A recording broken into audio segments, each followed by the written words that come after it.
Bene, accendiamo le luci, accendiamo i microfoni e iniziamo. Buonasera a tutti, benvenuti. Questa è l'edizione 2019 del Salotto del Mix. Questa sera abbiamo un salotto a ventaglio. And it's going to be a very diversified event. Shortly I will introduce the guests. I would like to start by Joe Marino, President of Mix. Welcome. Ci mettiamo qua per ricordare il we motivo would like che questa sera ci porta qui. remind you the reason why we're here. We choose a topic every year, and I don't know how many of you have celebrated the 50th anniversary of the net, the disembark on the moon. 1969 was indeed a year that perhaps some of you have experienced, and some others have only learned about it later on at school. And it's been a year of innovations, large innovations. On top of two mentioned, many more things happened.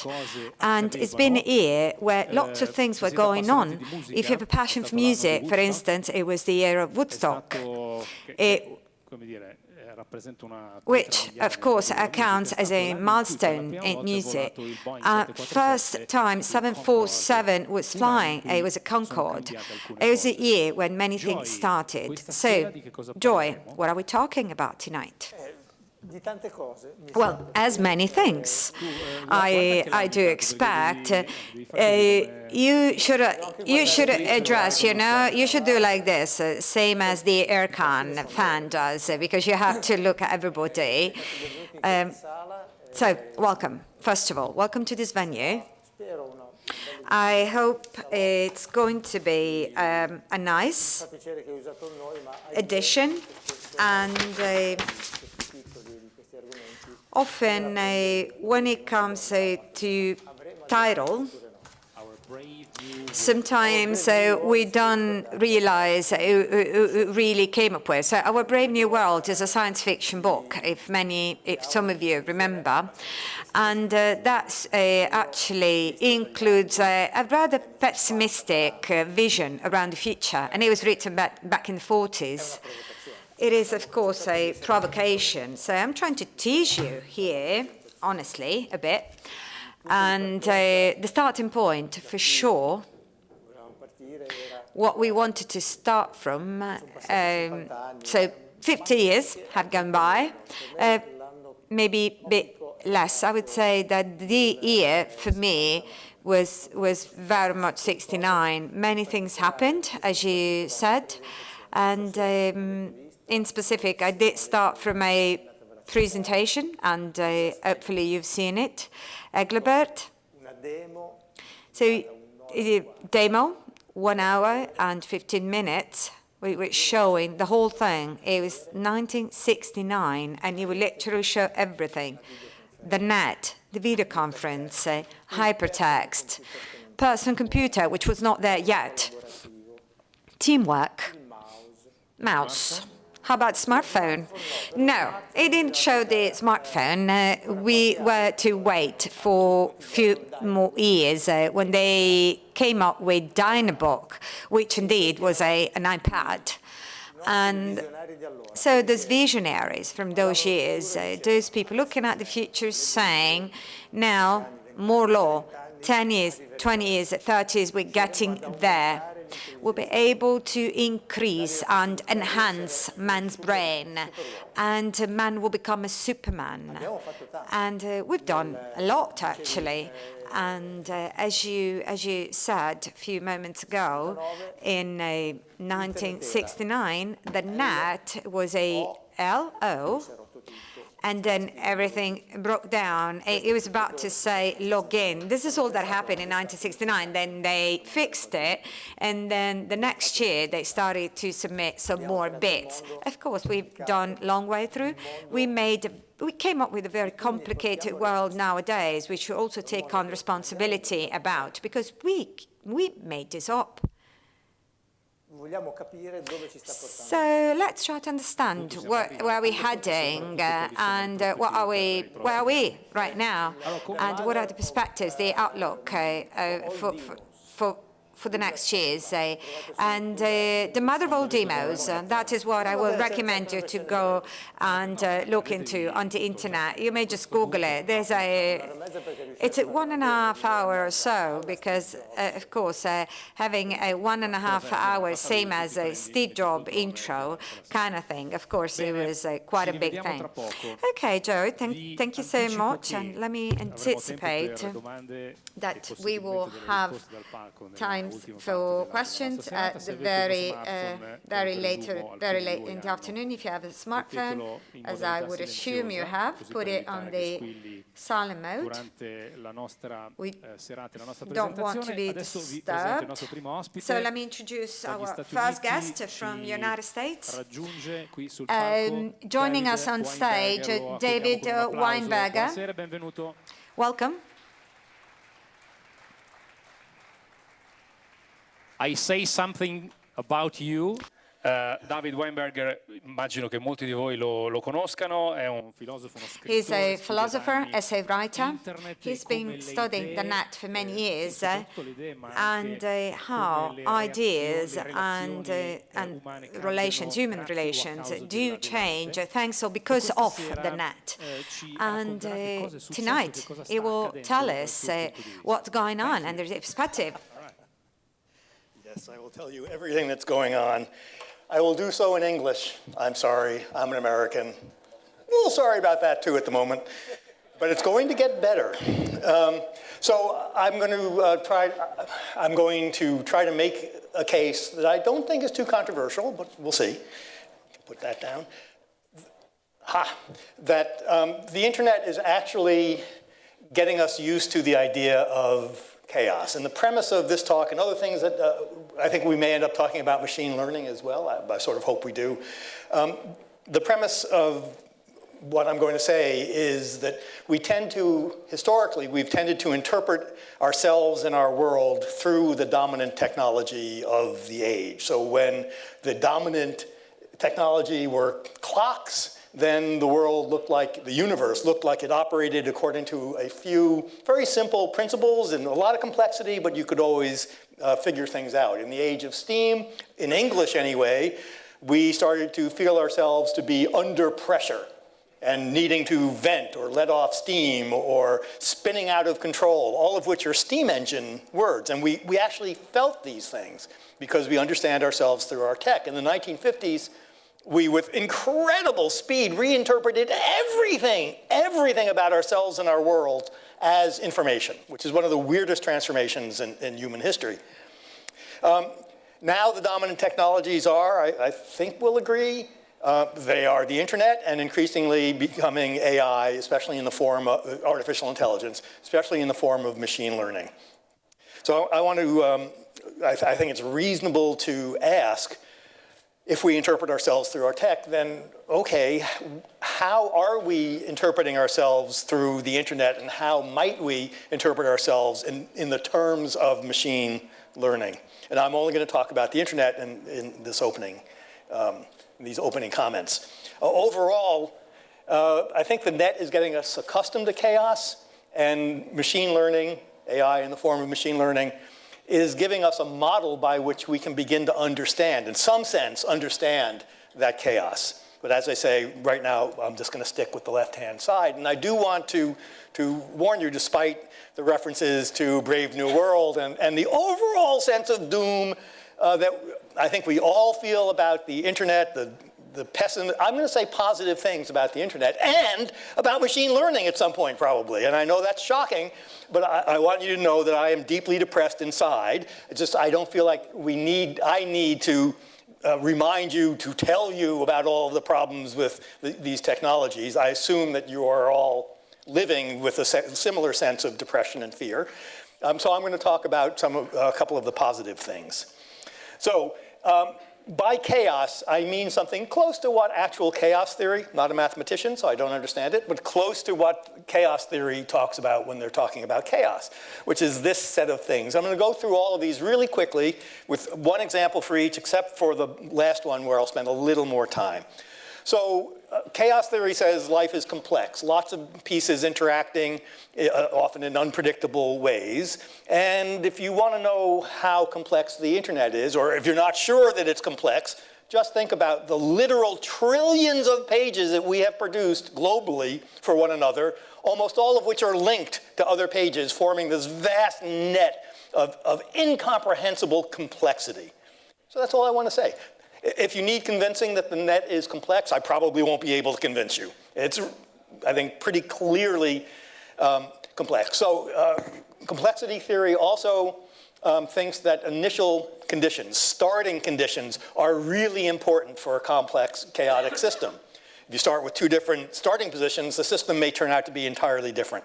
And so all I want to say about that is when you wake up and you open up the internet for the day and you wait a few hours or a day, if you want to see how important initial conditions are, just check your history of your wanderings on the internet, and if you are like everybody else on the planet, you will have a list. You can't remember where you went or why or how you got there. Your path through the internet that day is highly dependent on what was on your screen when you woke up, what was in your email inbox or in your message boxes of various sorts.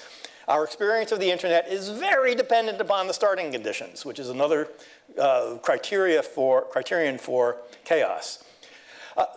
Chaos theory talks about the butterfly effect, in which the sort of canonical example, the standard example is a butterfly lands on a flower in Topeka, Kansas, in the middle of the United States, and causes a hurricane in Beijing.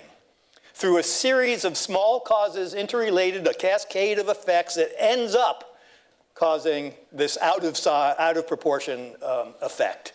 Butterfly, is that a familiar sort of concept? Okay, good, so I'll stop. So butterfly effects are most of what we experience on the internet, except when we're being really directive. So I'm going to give you one example. This 2014, there was this thing that started in the US, to some extent swept the world, the ice bucket challenge. Familiar? Yeah. Oh, really? Okay. How many of you put a bucket of ice on your head? No, me neither. But so many people did, and this was to raise money for a really good charity, and they raised $220 million. You dumped ice bucket of ice water on your head, you videoed it and posted it, and you sent money to the charity. So I've been in marketing for a long time, and so I am really sure, based on no evidence, but some experience, that when this was going on, that CEOs around the world went to their marketing department and said, you see that ice bucket thing? I want one of them. Do that for us.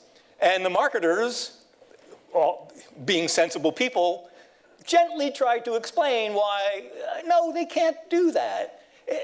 Nobody knows why this incredibly stupid thing, popping up, if you're trying to think of a stupid meme, you could trick the world into putting ice water on its head, this would be it. Nobody can explain why this worked. Nobody can explain why memes suddenly start traveling and you don't know why, or video of a cute whatever, or a video of this or that. We don't know why, and there doesn't seem to be any particular reason. It's multiple reasons. It's different in every case. It's some confluence of small reasons that together produce this result. We don't know, and thus we can't repeat it. The internet, much of what's delightful on the internet are butterfly effects like that. And frequently they're delightful because we look at it and say, how did this get 2 billion views? This is so dumb. Which I suppose could be a criticism, but is also slightly delightful, especially if you watch the dumb thing, you say, oh, that's actually pretty funny. The internet, much of what's characteristic about the internet are its butterflies.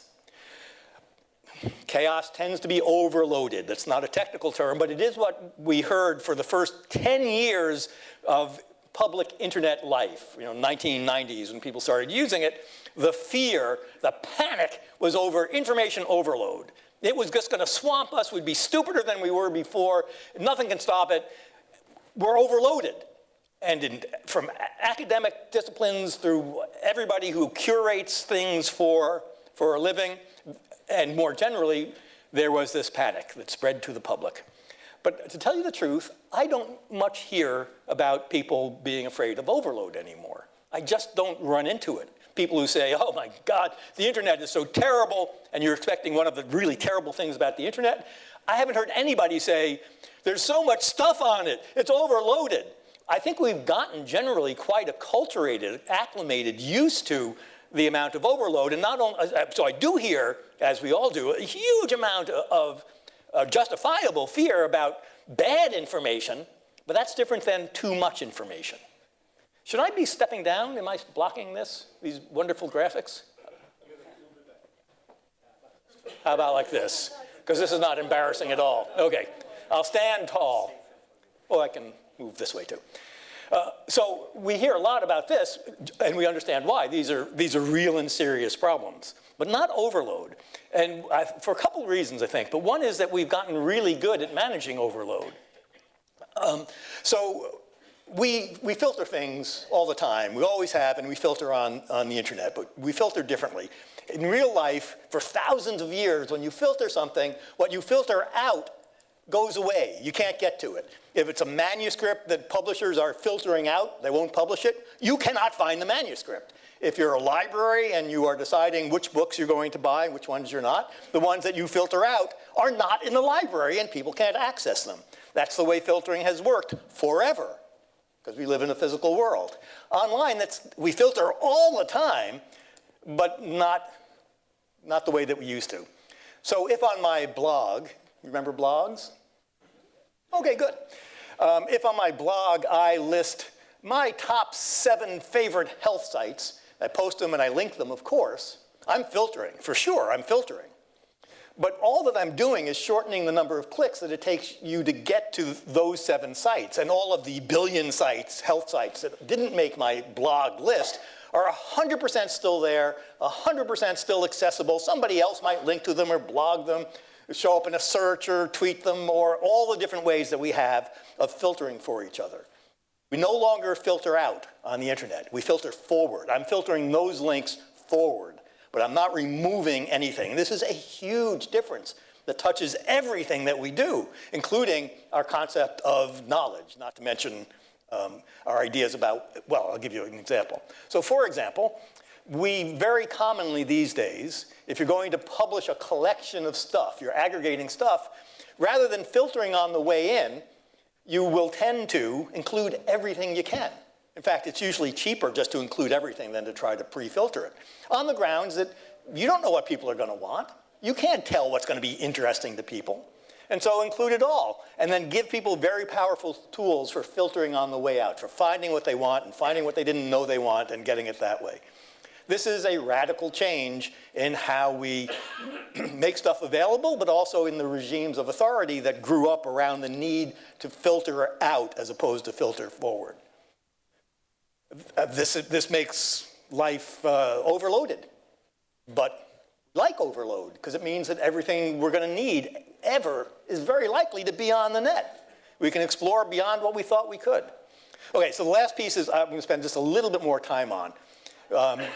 So if it's 1908 and you are Henry Ford, now Henry Ford was an awful human being, but he designed really good cars. I want to say that first part again because it brings me joy. He was a horrible human being.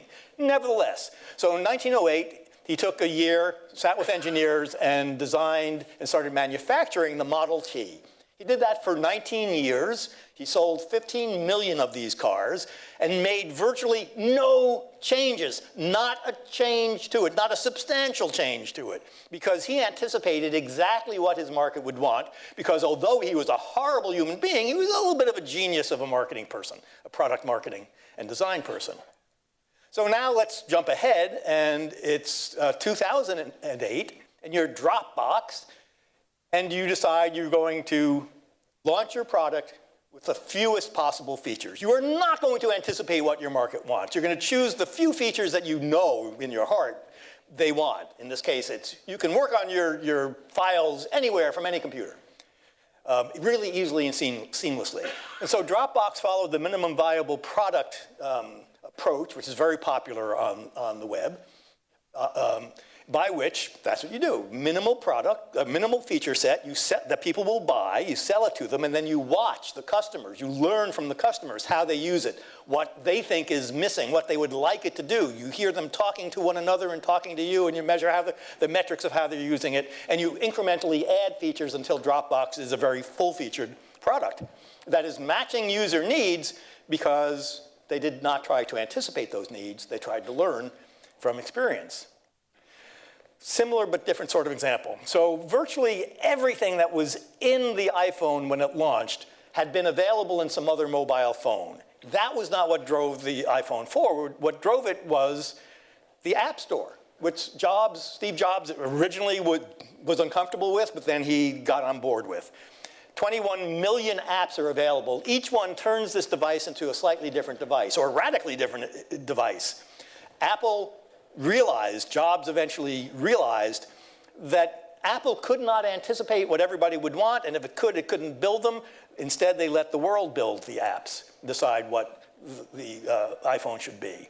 Slack, a very popular chat messaging app for work groups. It launched actually as a minimum viable product, but that's not what I want to point to. It also launched with an open platform so that developers anywhere on the planet could take Slack, add features to it, change the way it works, extend its functionality, and maybe most importantly, integrate it into that developer's team's set of work tools. Slack understood that it could not anticipate everything anybody would want, all of the integrations that people would want, so it set up this open platform that allows anybody to do it without asking permission even. And in Slack's case, they actually set up an $80 million fund to support it. All of these companies are wildly, wildly successful.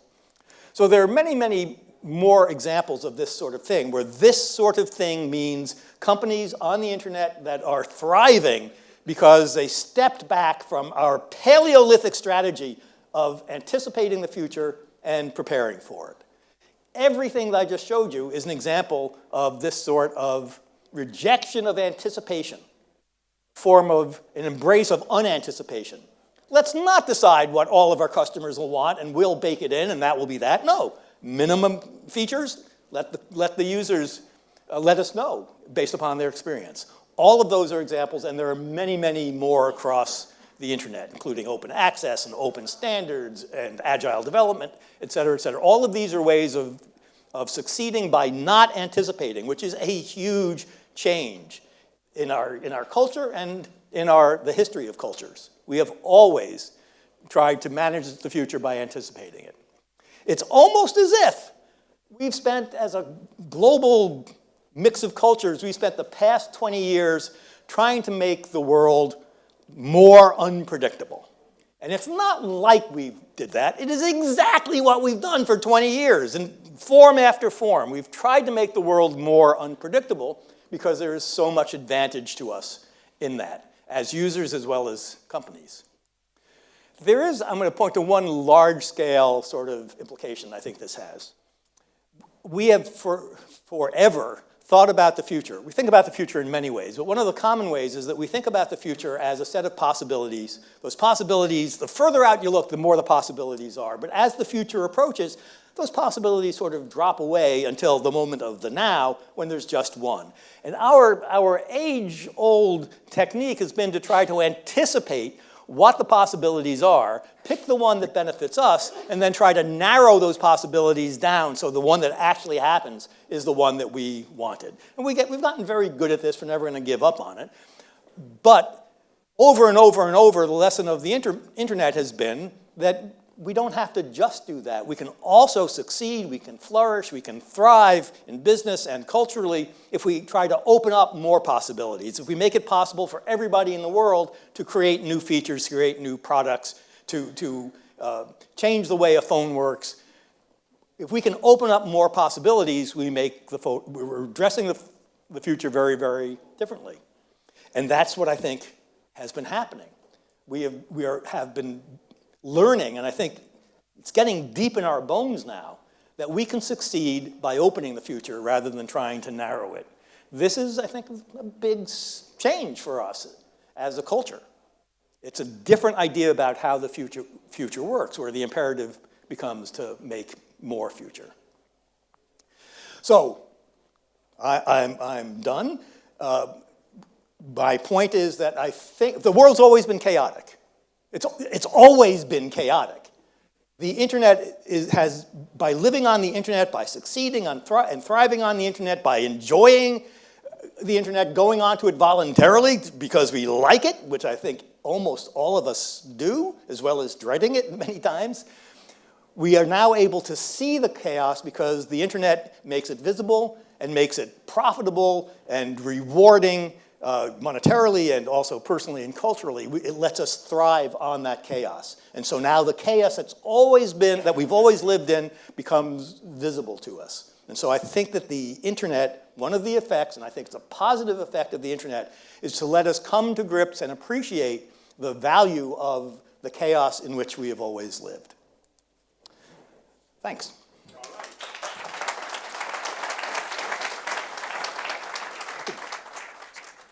So, before inviting the other guests for this evening, I want to ask you, do you think that making I don't want to say the word, maybe only the internet more unpredictable, is it a good thing or a bad thing?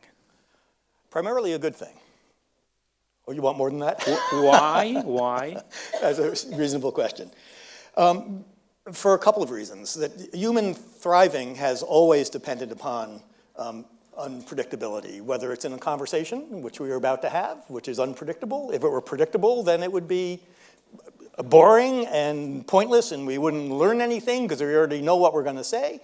But we don't. And so human conversation depends upon some degree of unpredictability. Human culture and creativity, obviously, depend upon the creation of new possibilities in whatever medium you choose. I mean, that's what we value.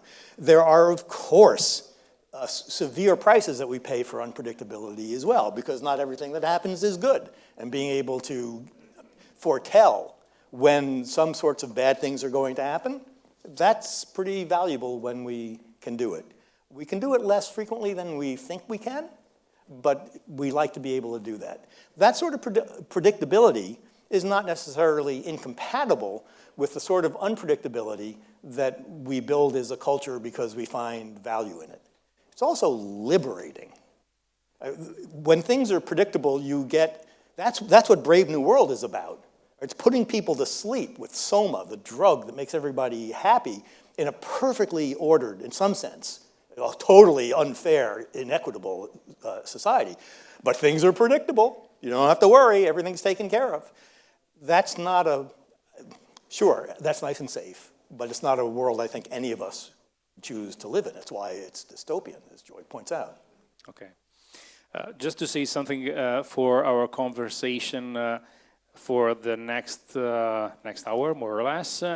What do you see that is going to be the net, the internet now and the future? And I would like to ask you if I suppose that there are some problems about the internet. You mean like the consolidation of power in the hands of a few large companies? I don't mean nothing. You have to choose if there are, and what are the problems that we live in the internet. So I think we generally will agree on what the problems are. Some of them are structural, and I've been wrong about it. I would say the less optimistic part of the story, yeah. So there are structural problems where the forces of large organizations and governments is stronger than naive optimists like me thought 20 years ago. And so the consolidation of power into a few hands is scary. Some of it is, a whole bunch of it is human fallibility. I mean, the net enables some social formations that are really horrible. It enables people, can bring out the worst in people. It can enable the worst in people to find other people who are being at their worst and join together and make life hell for people based upon, people who absolutely don't deserve it, based upon either a small error they made that they can never be forgiven for, or because they are women, for example, or in some minority that is oppressed. Those are human foibles that are amplified and made more horrible by the social formations that the net allows. I mean, these are terrible, terrible problems that we need to address. Okay, we continue in Italian. Sorry for that. Okay, Joy, you may join us back on stage. And Stefano Quintarelli, good afternoon. Stefano Quintarelli, buonasera, benvenuto, dove lo vediamo? Stefano, you have to take a seat on this side. Welcome. Welcome. And Luca De Biase, welcome. Luca De Biase, buonasera, benvenuto anche Luca. You all know Luca De Biase, but I'd like to repeat that again. Colleague, journalist from Sole 24 Ore, is in charge of Nova, which is a magazine devoted to innovation and new technologies. His latest book is devoted to the work of tomorrow, whereas Quintarelli has focused on the immaterial capitalism. Well, I have to say that you're often being introduced as a blogger still, because it says in Wikipedia, but you can change it if you want. Oh, we'll leave it. We'll leave it as it is. Well, if somebody wants to change it for me. So, good evening, Massimo Mantellini, welcome. Buonasera a Massimo Mantellini, benvenuto. Massimo often helps us through his writing to understand how the net is transforming. You're a blogger. I'm a former blogger. Mantblog is one of the things that we've been used to in the net. Musso from the Regional Center for Innovation and Research, physicist from Liguria. Good evening to you as well. Luca,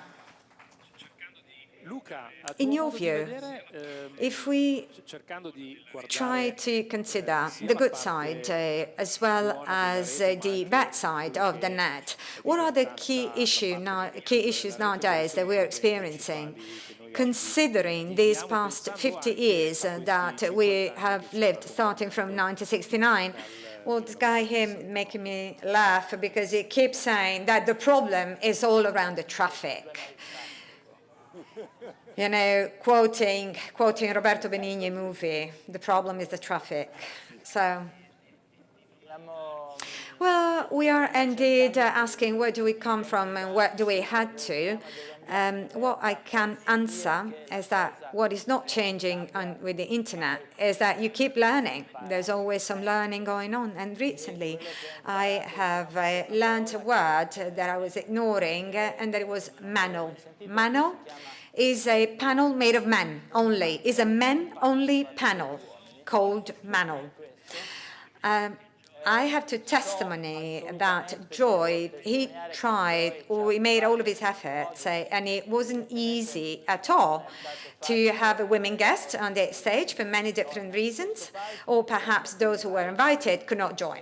That said, you never stop learning. Manel is an interesting word that you might want to keep in mind for the next occasion.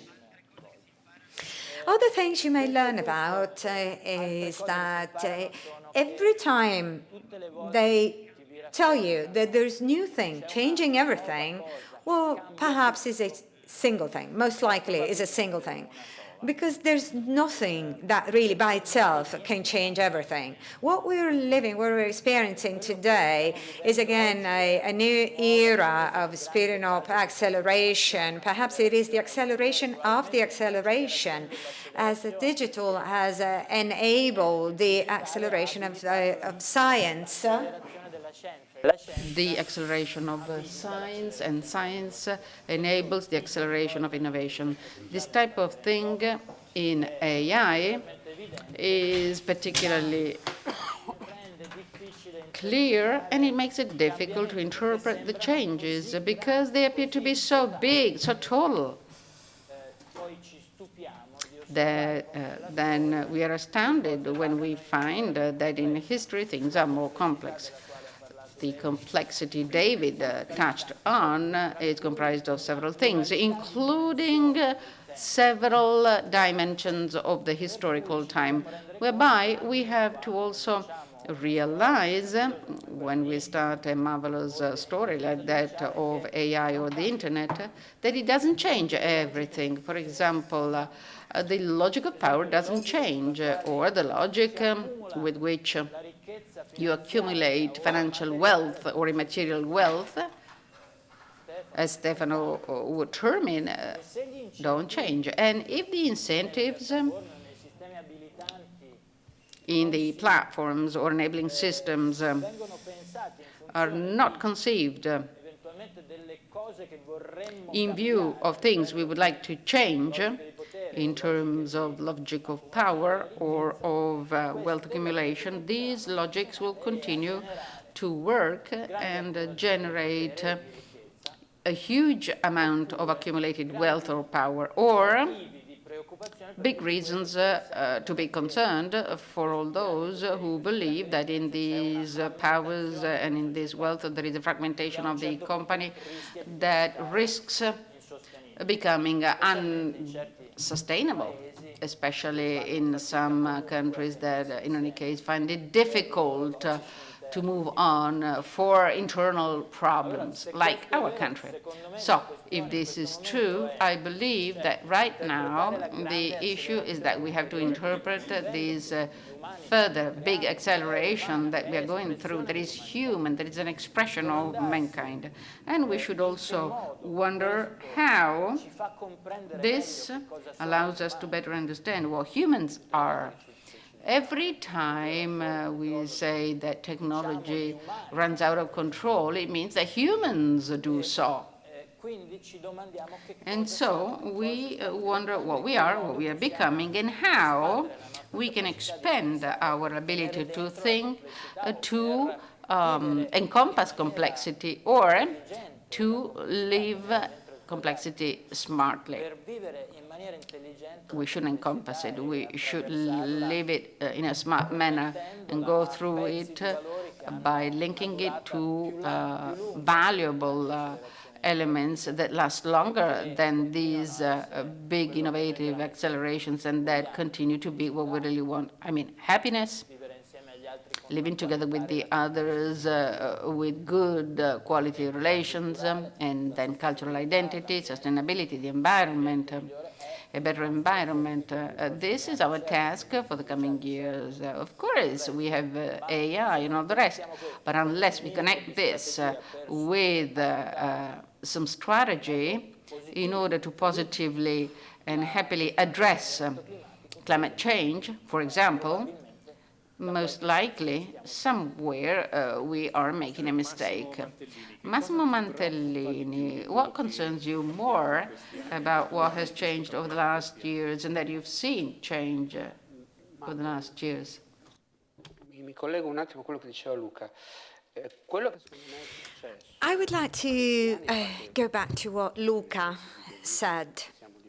Now, what happened over the last few years, on top of becoming billions of people and all being connected to one another with very powerful platforms allowing that to happen, and also back to what David said earlier, we very much plunged into an enormous complexity, and inside an environment that is a place, but it's a place with its own language and grammar that we're not used to.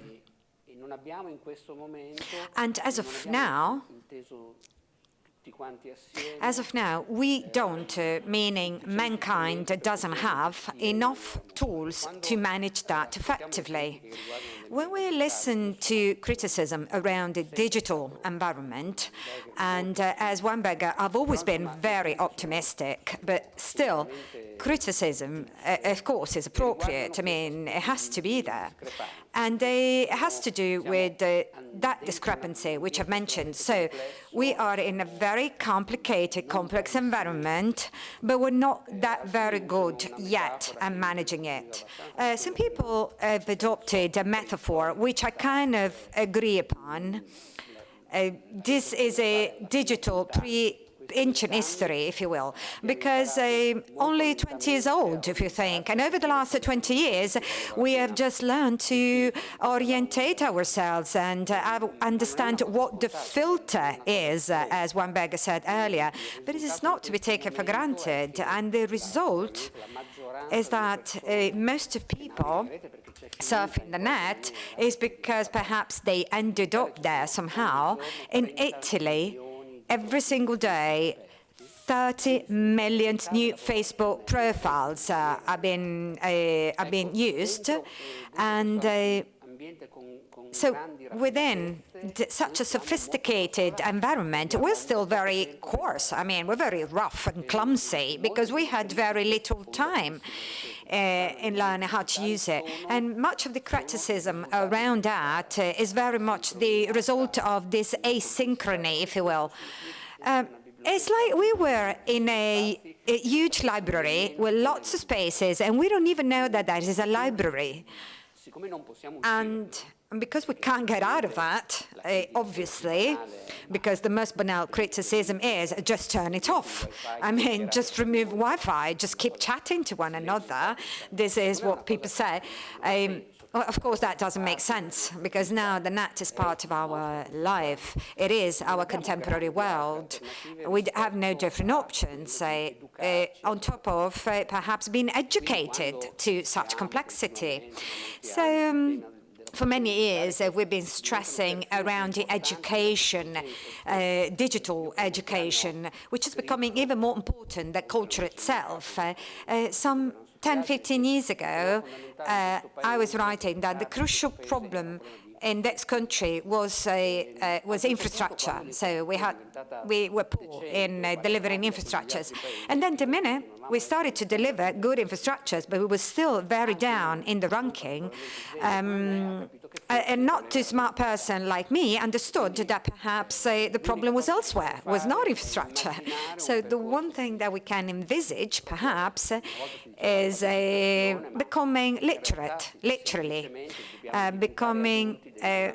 developing literacy and becoming more grown-ups in an environment which has become truly complicated and sophisticated. We have no options, no different options. So a lot of work, but that's it. Stefano Quintarelli. So besides being a writer, you often meet school students, and you also work as trainer, because we're talking about digital education now, just for your information.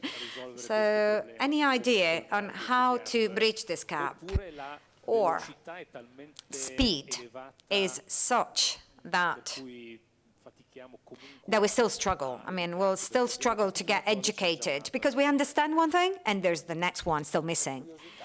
Well, now, out of curiosity, how many of you read my book? Don't start like that.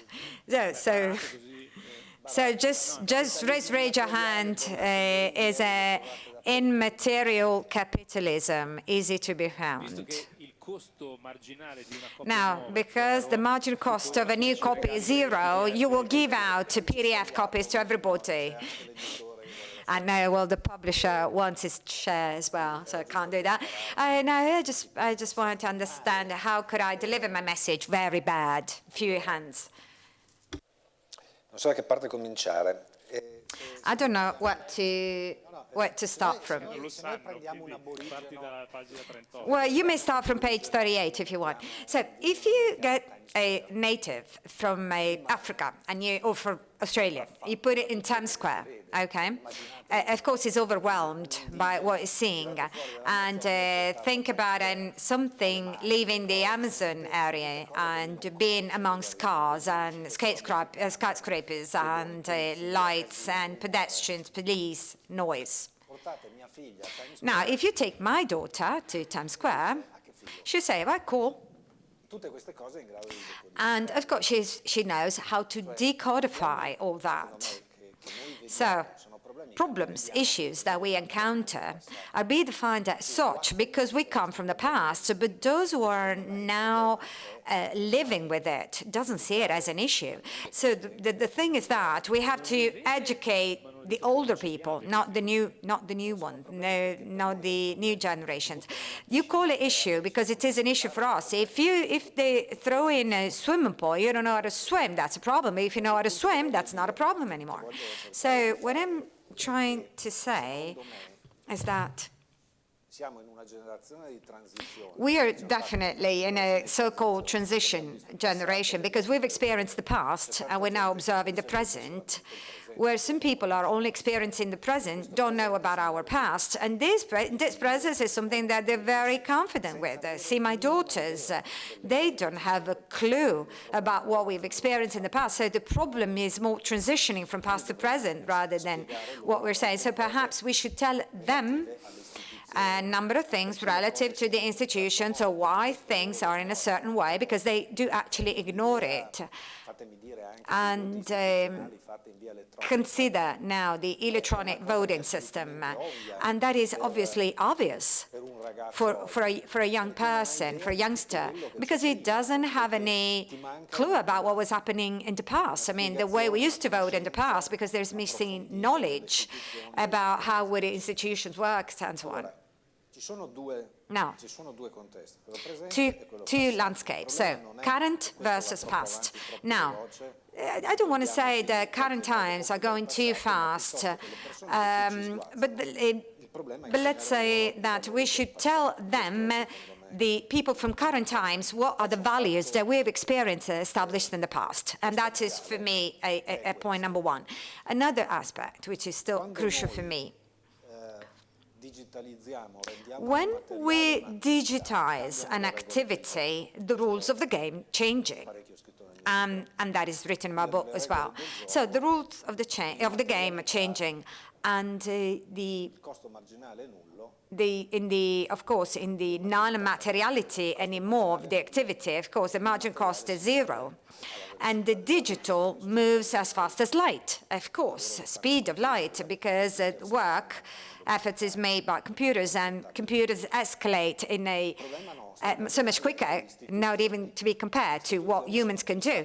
The problem is that institutions are still considered and conceived by humans.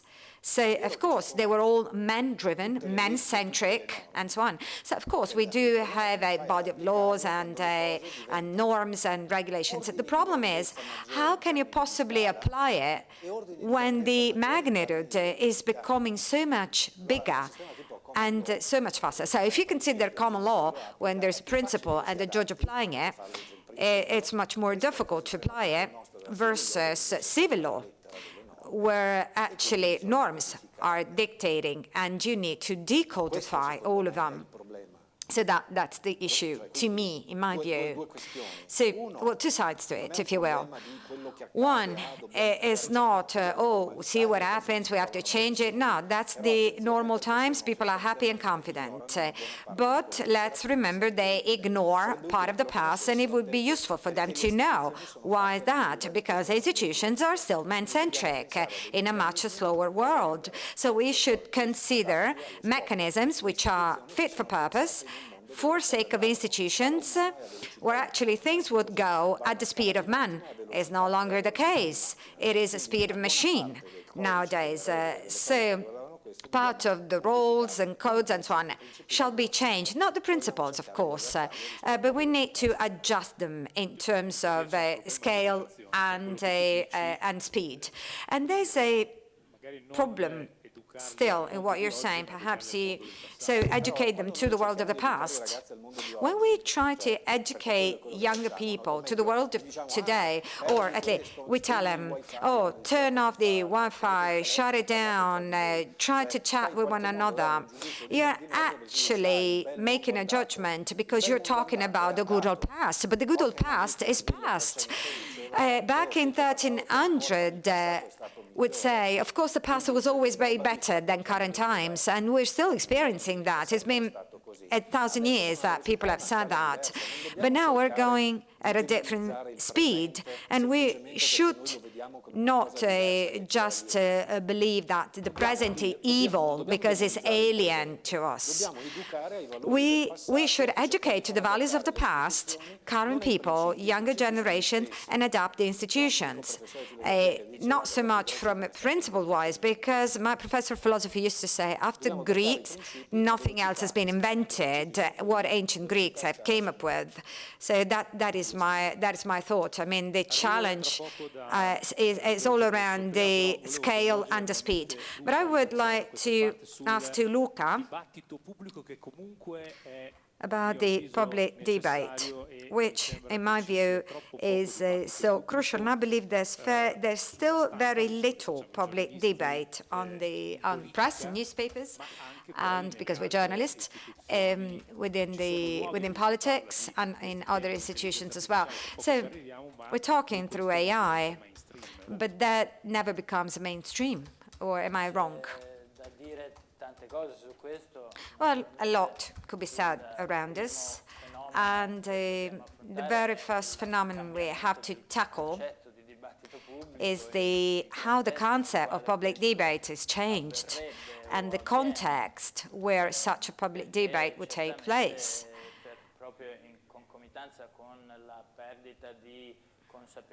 Because, of course, there's there's loss of awareness in terms of, I mean, there's no awareness in terms of institutions, the quality of the information, decision-making processes, and also the change that have happened to platforms.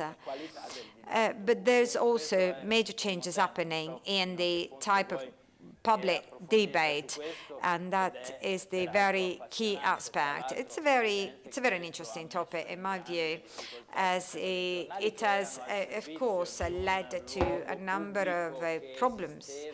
A number of journalists and the press overall. And people used to say that, yes, it's true, we're all entitled to our opinions, but not to facts. I mean, facts are all the same for everybody, and this is no longer the case. Clearly enough,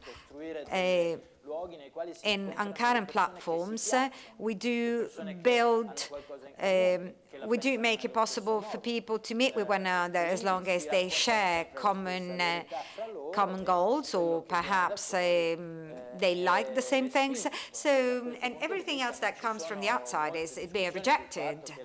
And so if we consider the echo chamber of those who believe that vaccines will lead to autism or things like that, and that has become a topic that generates consequences on politics, but it's not a public debate because there's no space, there's no venue where actually the one side and the other side can actually meet up and understand what's the best thing to go for. And now, if we consider the way we deliver information, well, it is all platform-based now, so it is no longer the way it used to be. And this is a problem, to go back to your question, trying to answer your question. That said, it doesn't mean that we do not have any public debate. We do have a public debate, but it is profoundly changed. And perhaps there is even too much under a certain perspective, but it's not public. It's not for everybody. I mean, it's not a place where everybody is stepping in. It takes place on platforms that not everybody accesses to. And this is still something that we may speak about, as it is truly relevant. For instance, we may decide upon climate change. Once we all know what's going on, then of course we may laugh about what happens in Venice region, which is actually making a resolution against a law proposed by the opposition party, or the opposing party, to cope with climate change, and 5 minutes later, water is flooding into the municipality venue. and that is potentially happening because of climate change, which is what we are clearly observing already in Venice. Now, my impression is that because the need is clear, I'm sure that there will be a new way for us to start having this debate. This perhaps is part of the transition of what we were talking before, a crisis that we're all involved in, and we must have something in place that will make us feel part of the same debate. And around platforms that would allow that to happen, well, a lot to say, and it's not just the platforms, but of course platforms may have a role as well. And those that will perhaps draw inspirations from important European discoveries, such as the request for interoperability amongst platforms or the right to portability of personal data, and which are all input that the policy is providing us with to come up with future platforms. Well, for sure we'll be able to improve. That is a nice opportunity, great opportunity for the business community that is sitting here, and I would like to gather their perspectives as well, because business community wants to know how things are, right? And qualitative information has to be provided, has to be built and delivered. As of now, it's not there, but of course it will stand out, it will come up, and it will be up to us to be visionary, to pull that out. Short comment. Stefano Quintarelli. We used to have Rai 1, Rai 2, Rai 3, and that was the level of segmentation. Then we have Quintarelli and De Biase. It's a scale thing, so to strengthen my interpretation. I couldn't agree more with what Luca said. Giorgio? Del palco. A proposito di quello che So, with respect to what has changed over the last 30 to 50 years, perhaps 50 years, so are there more positive aspects around the net or more negative aspects around the net? Because if we want to make a list, actually we will be able to mention many negatives. So what is your view around it? It's a challenging question. Recently, I wrote a book with a section focusing on this question. By profession, I'm a physicist. So, in order to comment on this, I would like to think together. When we built the first IT machines, allow me to call them so, I mean, the new ones, we unanimously made an effort to come up with a machine fit for man. So we thought of languages, programming languages, they're hostile and cumbersome. Then there came the idea of Windows, and then the idea of understanding speech, and then natural language, vision, artificial vision. So essentially, we thought that machines could adapt to users for a number of reasons, including to broaden the base of users of the machine and to eliminate all of the processes that were, creating a divide and acting as an obstacle. 40 years out, if we try and draw conclusions, and if I can kind of summarize what we've said, the result is that it is men who has to get used to the machine, not the other way around. We've understood that there are youngsters who, having been born alongside machines, have no obstacles. Instead, the others, either they adapt to the machines or the machine, and when I say the machine, I mean the technology, goes where it wants to go.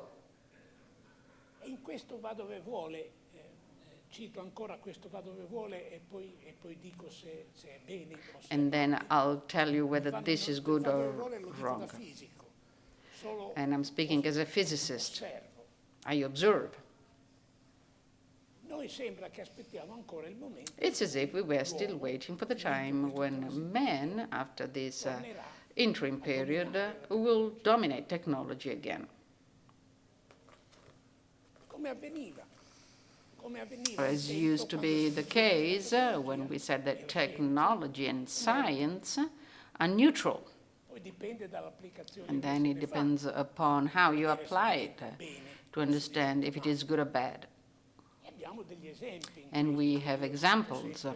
I always make the example of nuclear energy, ranging from the construction of bombs through to the production of energy and medical diagnostic devices. So nuclear energy is good and bad. It covers the entire spectrum with all of the shades in between. And for example, when in the US they decided to set up the Los Alamos lab to build the first atomic bomb, there was a time in history when someone, a man, made the decision, and right then he decided if that technology had to be used for good or for bad. So, we no longer have this moment on the net. I mean, who decides where the net goes? The net is comprised of 2 million apps, even more, developed in very remote countries on Earth, and each one of these small events determines, somehow the direction, but this direction is the sum of all of them. So when in physics, a process is generated by many small incidental causes which are out of control, that's a system that has its very own evolution. And it's difficult to think that there's someone controlling it, either with an act of law, or regulations, or rules, and things like that. Some said, from the scientific and technological point of view, that if something is possible, if you can do something, when I say possible, I mean ontologically, that thing will be done.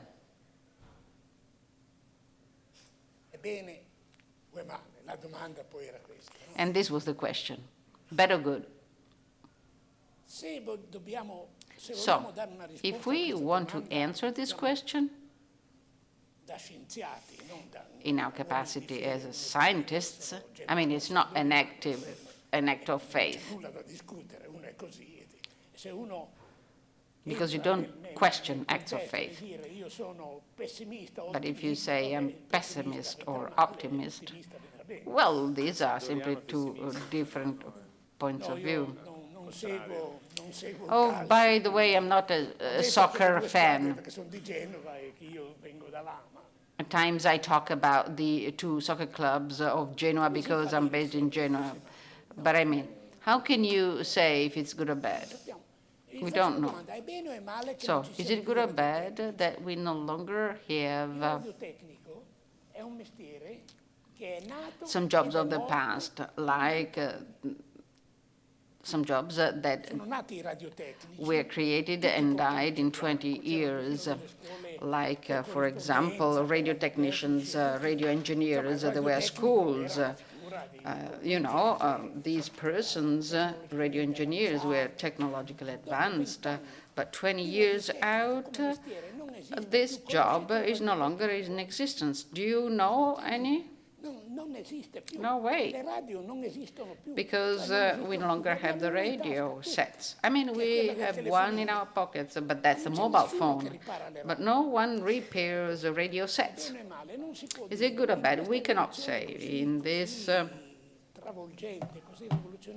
overwhelming and disruptive revolution, the only thing that I can say as a man of science is based upon data, and is that for the time being, if I look at technologically advanced countries that have the internet, these are countries in which maybe you live better. Maybe the healthcare system is better and for all.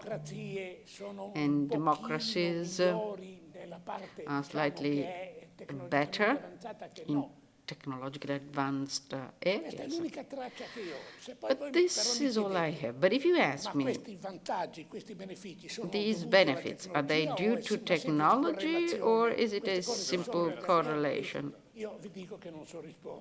I tell you I cannot answer. Okay, Massimo, do you agree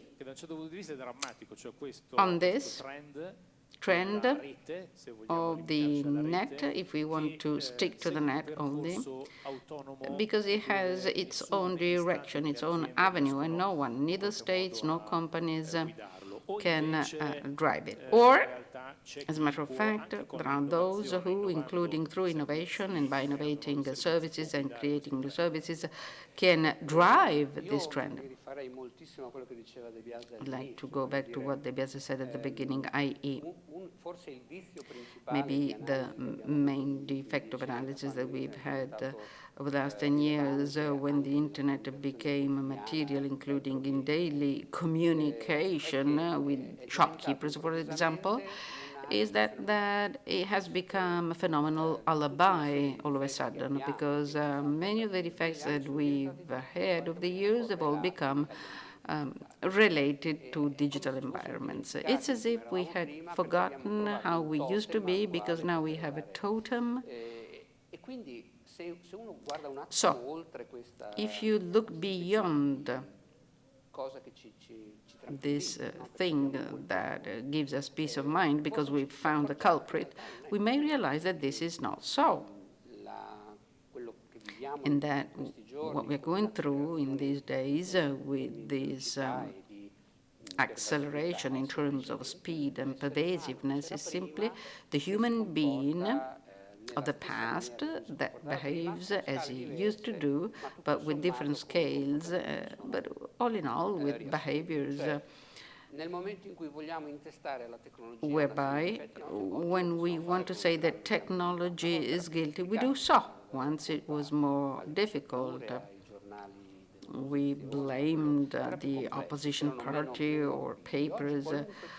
Today, any topic is a topic that can somehow be filtered.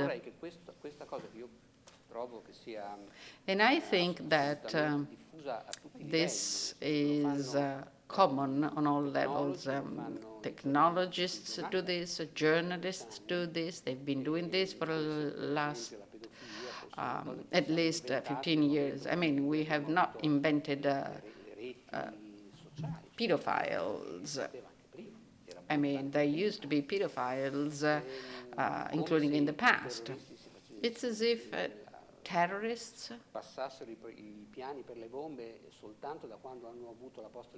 exchange plans to build bombs only since the email was invented. I mean, these are all ethical topics. And we've suddenly blamed this complex Moloch. But if this is true, if we are the same persons as we used to be in the past, and we simply are using a new instrument, the answer is very simple, i.e., what we can do is change ourselves. And what has changed as compared to 30 years ago is that today, paradoxically, it is more difficult to do so, because we are persons who tend to be superficial. And information is one of these examples. Information on Novax to use the example of De Biase, is something very convenient. It's handy. It allows us to read a title, which is what we do with many of our capabilities to be informed, without having to wonder if there is a fact behind. We read the title and move on to the next following title. This superficial approach, we've always had it. It's always been ours, but today we have great possibilities of feeding it. To the point of Quintarelli earlier on, I do not think that there is a knowledge connected to the ability of being, current. I mean, the theory of digital natives is ear-smiting. But, I mean, it's a scam. I mean, our children are very good at using an instrument, but the culture that they need to smartly do so, they don't have it. It doesn't come from the tablet. It's a path of complexity that they have to tackle, because otherwise they may go to the wrong place. So they hit on any nonsense, and there's a problem of grammar. And, I mean, someone has to teach. Qualcuno ci ha insegnato qualcosa semplicemente sbagliando e continuando. So we make mistakes, and by so doing, we've started to understand something. But there's a huge cultural issue connected to the complexity of technology. So technology tomorrow will go where we will go. This is my answer. I suppose that David, I want to add something on these a lot of ideas that we talked about. Yes, so I want to comment briefly.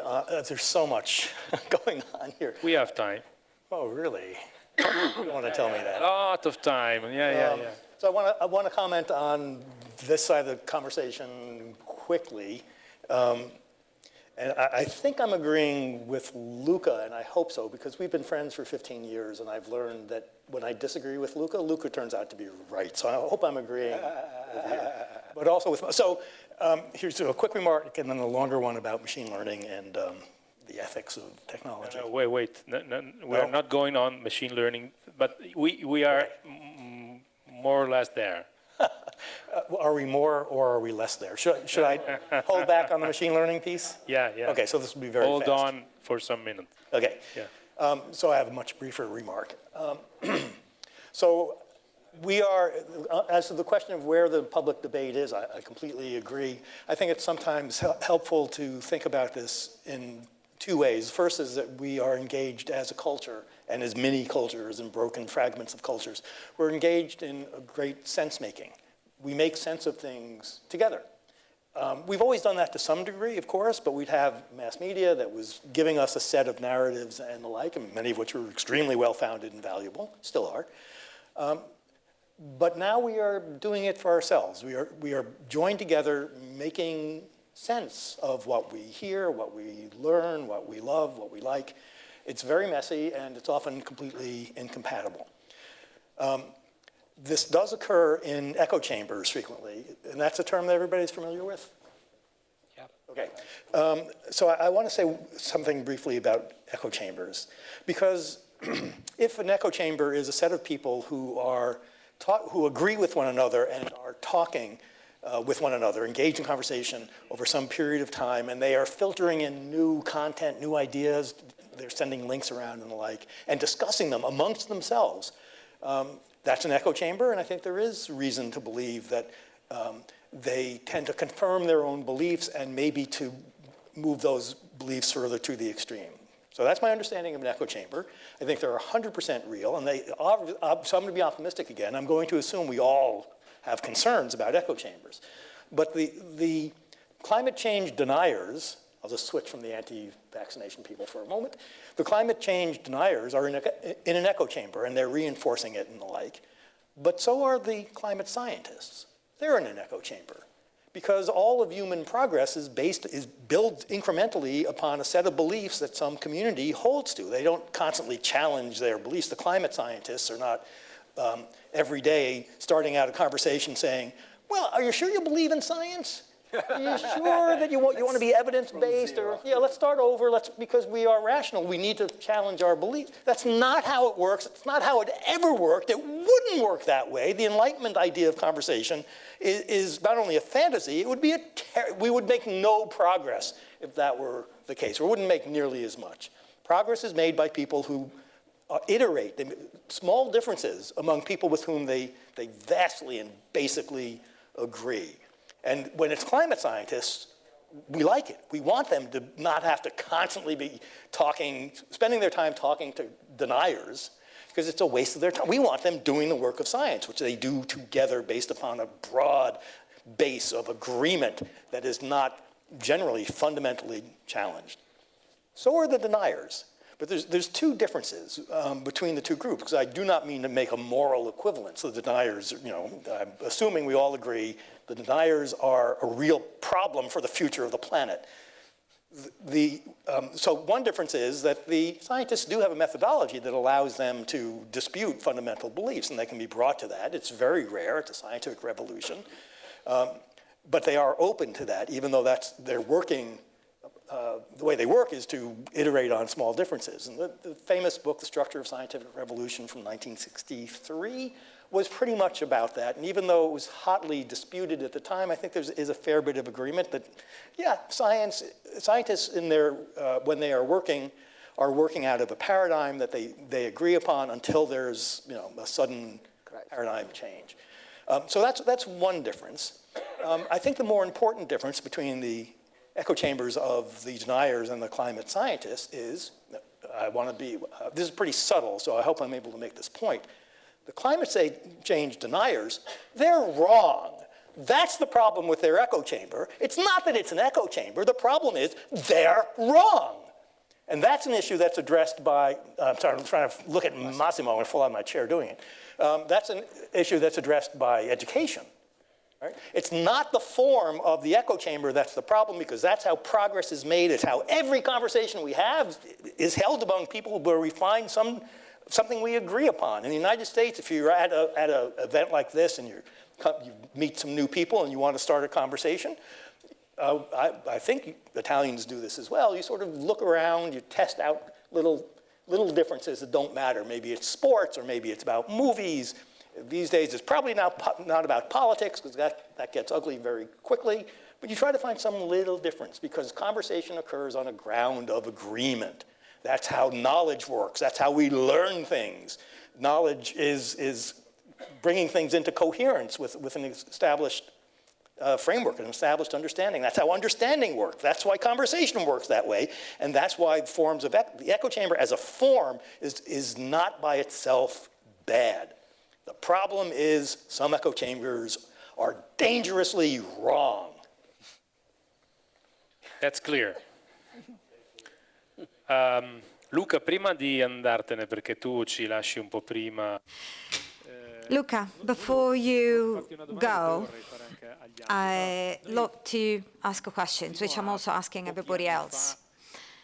Up until a few years ago, very hardly we would have attended debates. They were not so frequent either, where people dealing with the social impact of technologies, philosophers, are tackling technology with more technology-driven people. Why is this the case? Because we are more and more attending debates, and part of public debate also has to do with people who are not engaged with technology at all. So why there's this need to actually speak to other stakeholders who are not necessarily involved into the digital disruption, revolution, and so on? Well, the deepness of change is so profound that, of course, many different voices have to be taken into account. As it's not by chance that the words that we use to speak through this revolution are not technical, if you notice. They always have the ability to generate additional meaning in this context where everything is already well defined. Sake of example, beginning of 90s, I spoke to Bill Gates I was interviewing. It was very difficult to interview. It would give you the answer before you would ask the question, or would end the question, because it was so smart that he would expect already your question. But one day, I asked the question, and he took a few seconds before he replied. Question was, in the IT society, or in the society of information, is it worth it to speak through information or money? He thought a few seconds around it, and he came with a very smart answer. He said something like, money is a form of information.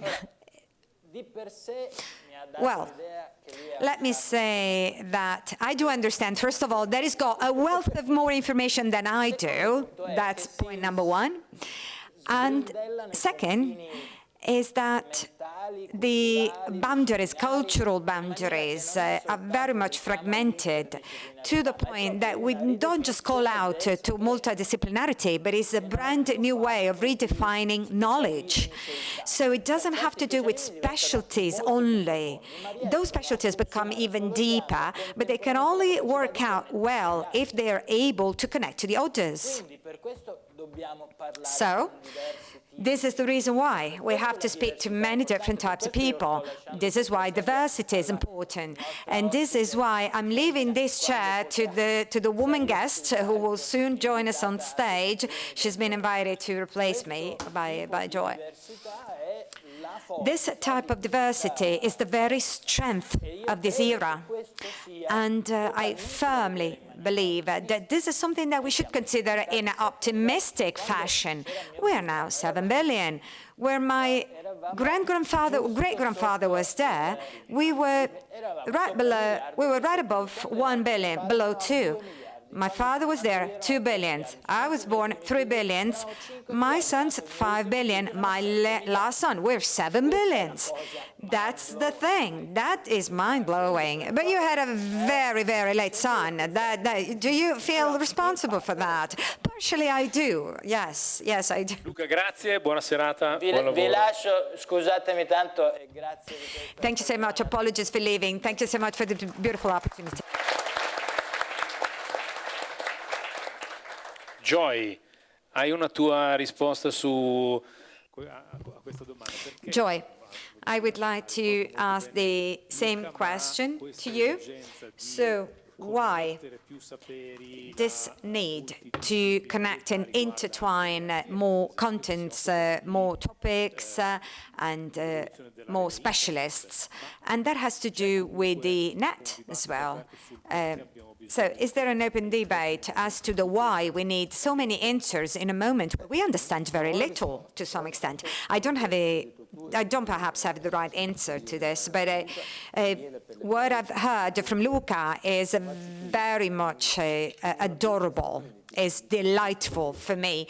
Being here in a business community, tackling these themes and topics, I believe it is productive, it is fruitful. It makes sense.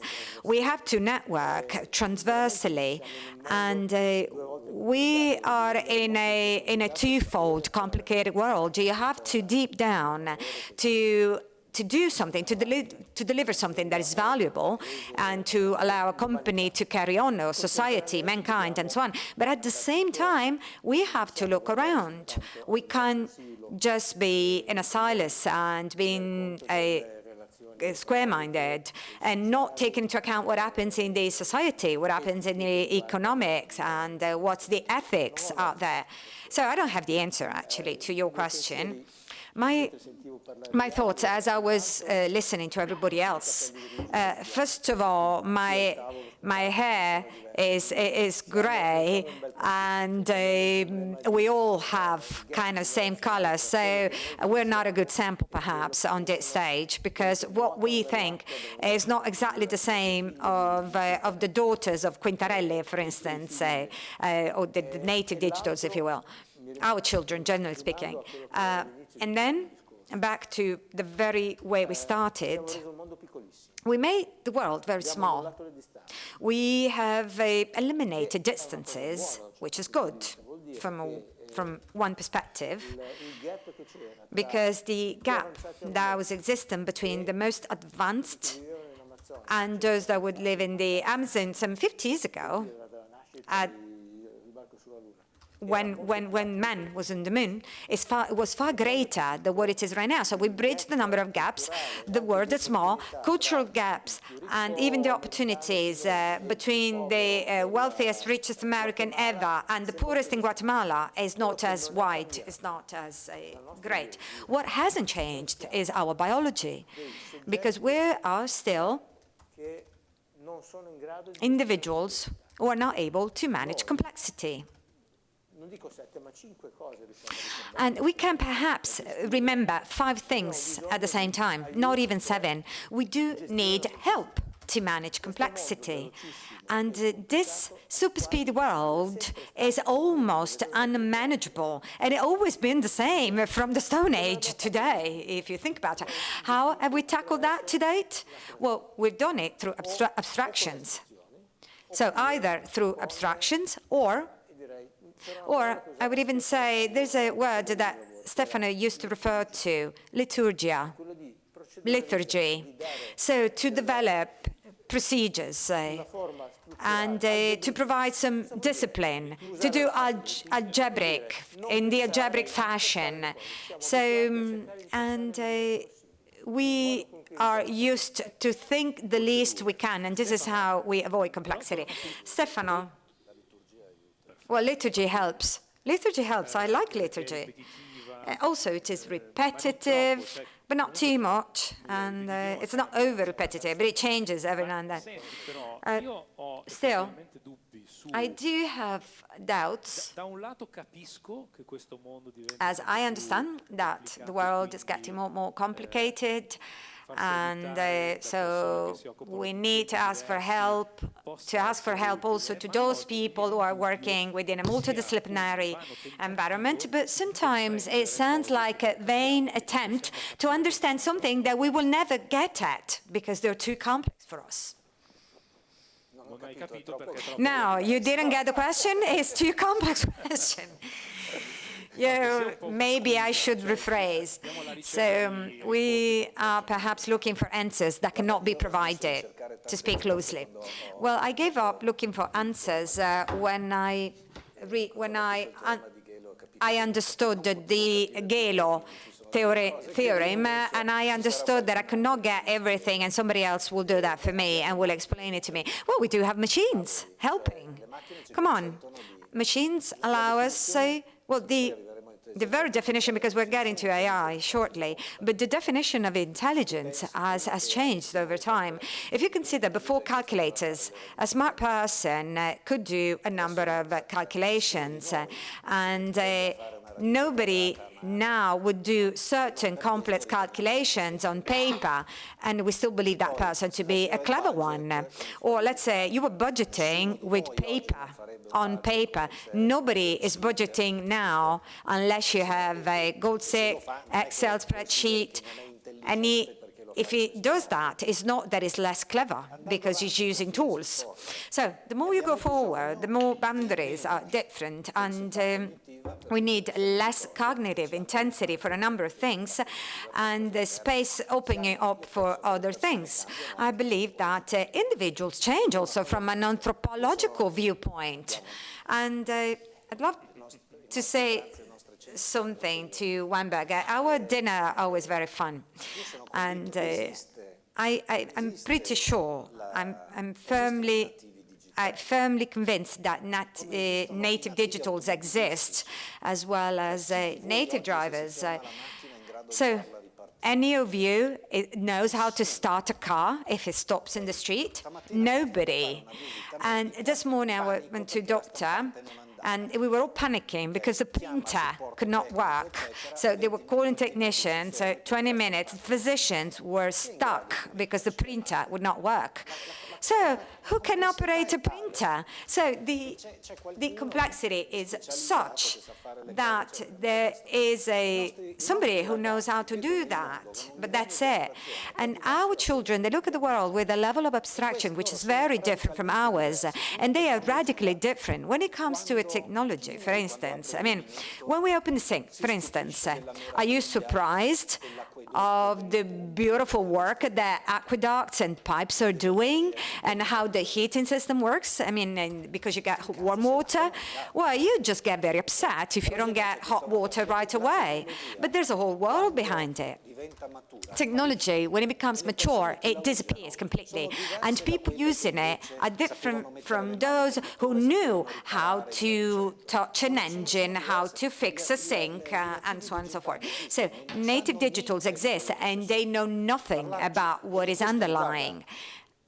And this has to do with the non-IT guy, but also with the IT guy. I used to speak to friends from Protocol Labs a few weeks ago, and they are now coping with a number of theoretical problems which are always the same, always been the same from the IT world for 40 years, but they know nothing about it. And now we go back to principles, actually, because they do not know about principles. And let me go back to that. So what we shouldn't do is just you have to still appreciate the old-fashioned world, but just say this was the world, those were the principles that you still have to adopt and perhaps adapt, and abstractions will allow you to cope with the next challenge. So your level of cognitive ability is evolving and allows you to cope, thanks to machines, much bigger problems. And perhaps dealing with health problems, energy, and so on. I'm very optimistic for the future of the planet as well.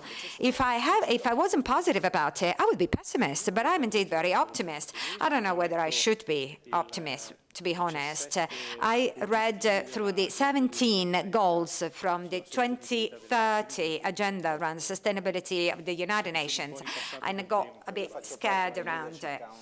I'm part of the Leadership Council of the organization defining that.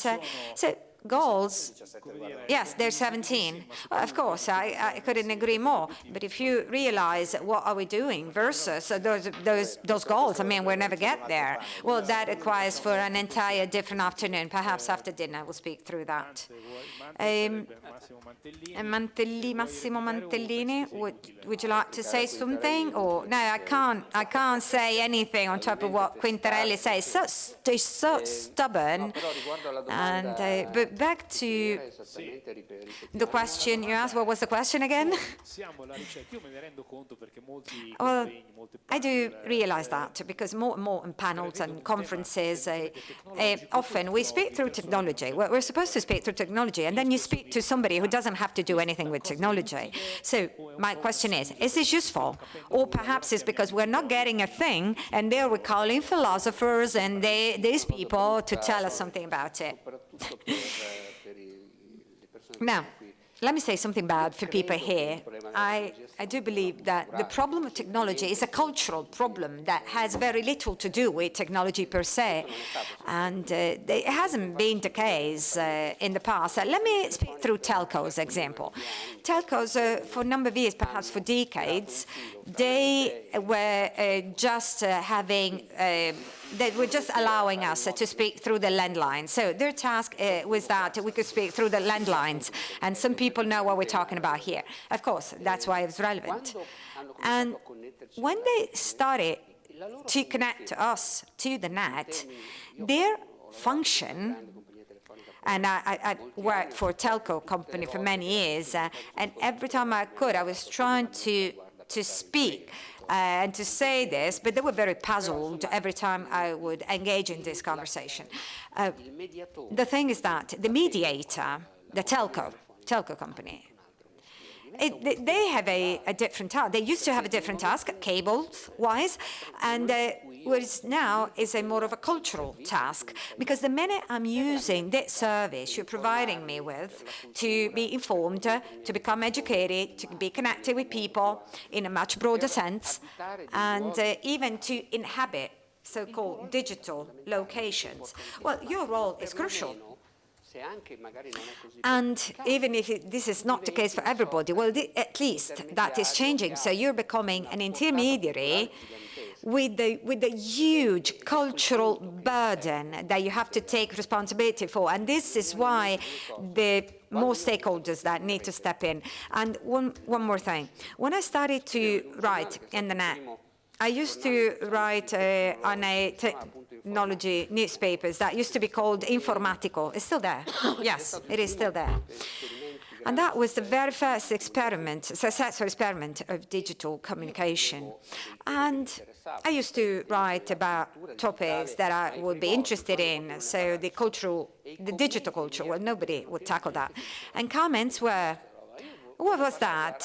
But I want to speak through RAM. I want to understand why the CPU is doing this and that, and so on. So what was interesting some 25 years ago is that we were able to understand that technology would have changed the life of people. So who's right? The people who are writing algorithms nowadays cannot just be an engineer. I know it's bad to say, but there has to be a cultural support that comes from many more players around, humanistic people as well. And this is why their perspectives are increasingly important, not because it's nice to hear from them, but it's because they also happen to tackle exactly the same thing. And that reminds me of something. The reason why Apple was so successful for so many years was that Steve Jobs would consider something that no technology specialist would consider. That was the role of his company, he used to say, was to be at a crossroad, if you will, between technology and liberal arts. If that crossroad would not be there, and if objects, they were not actually being positioned, amongst liberal arts such as philosophy, culture, grammar. So if you're unable to tackle that in a crossroad fashion, your job is useless, because that is your new job.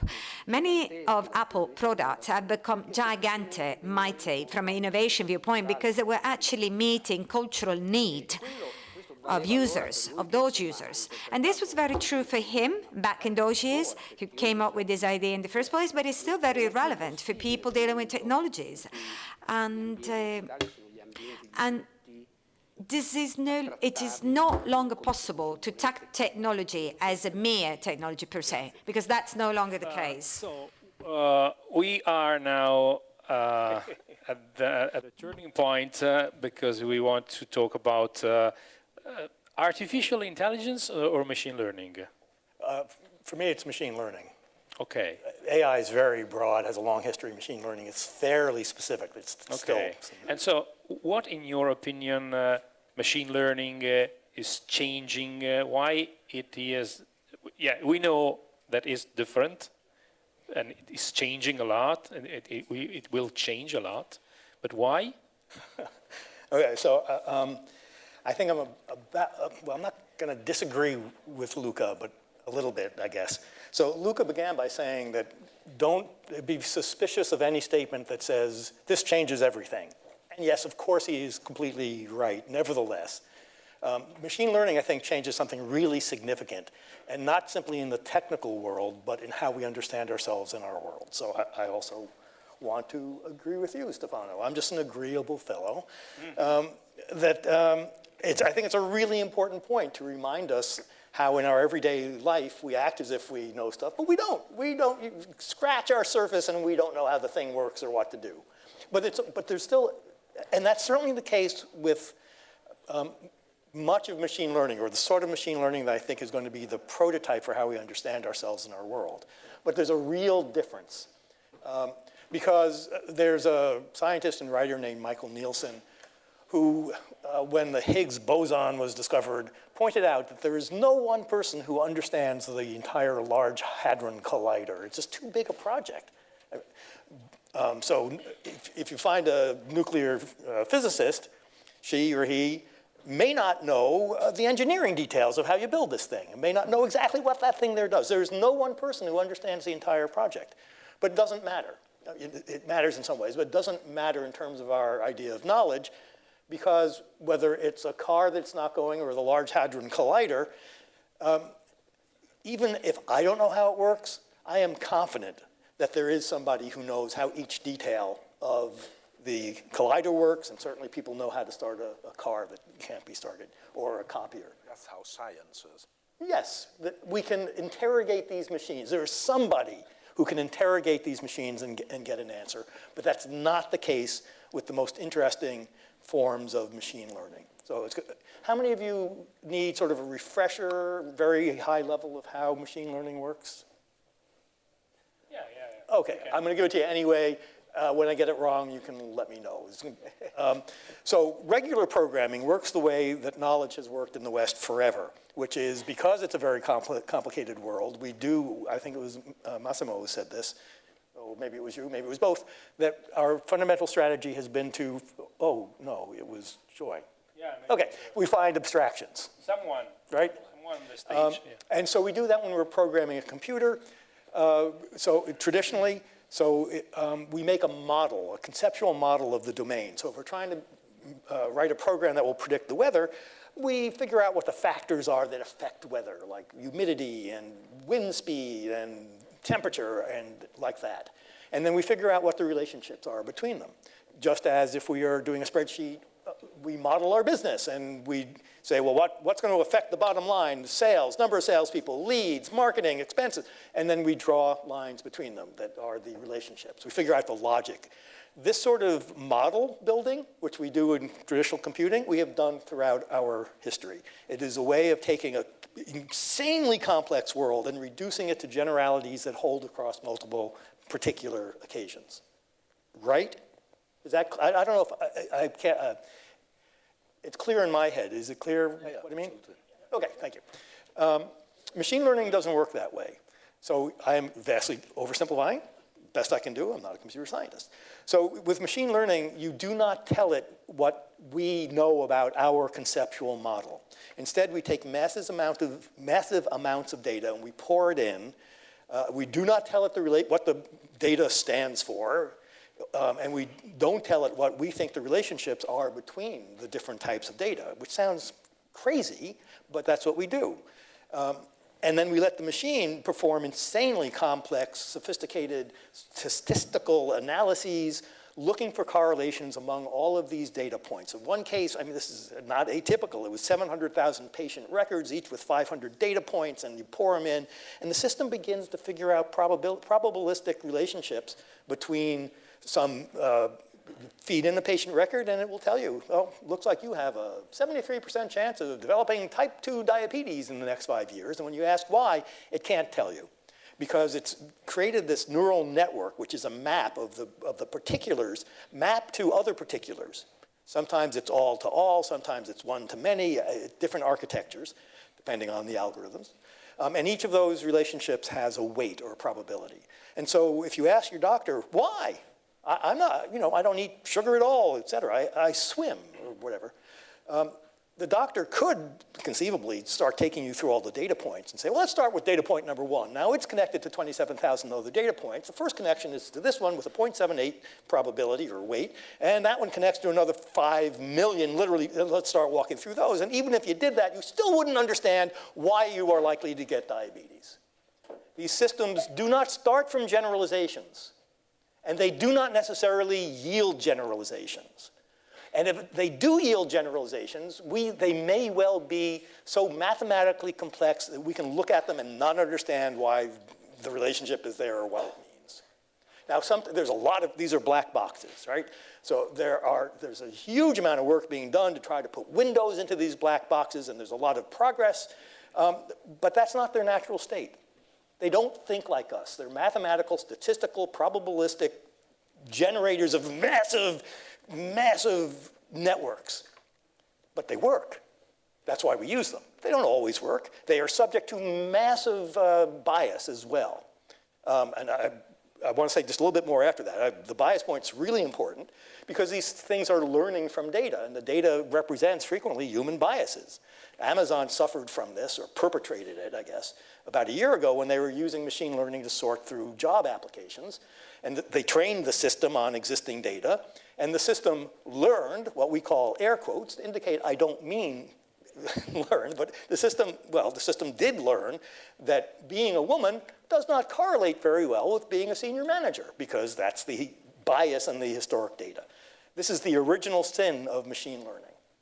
If you have to, the people who are creating these systems need to be incredibly sensitive to the possibilities of that sort of bias. That's one reason, there are others, but that's one reason why these systems should always be designed using participatory design with a representative set of people who are likely to be affected by it, involved in every stage of it.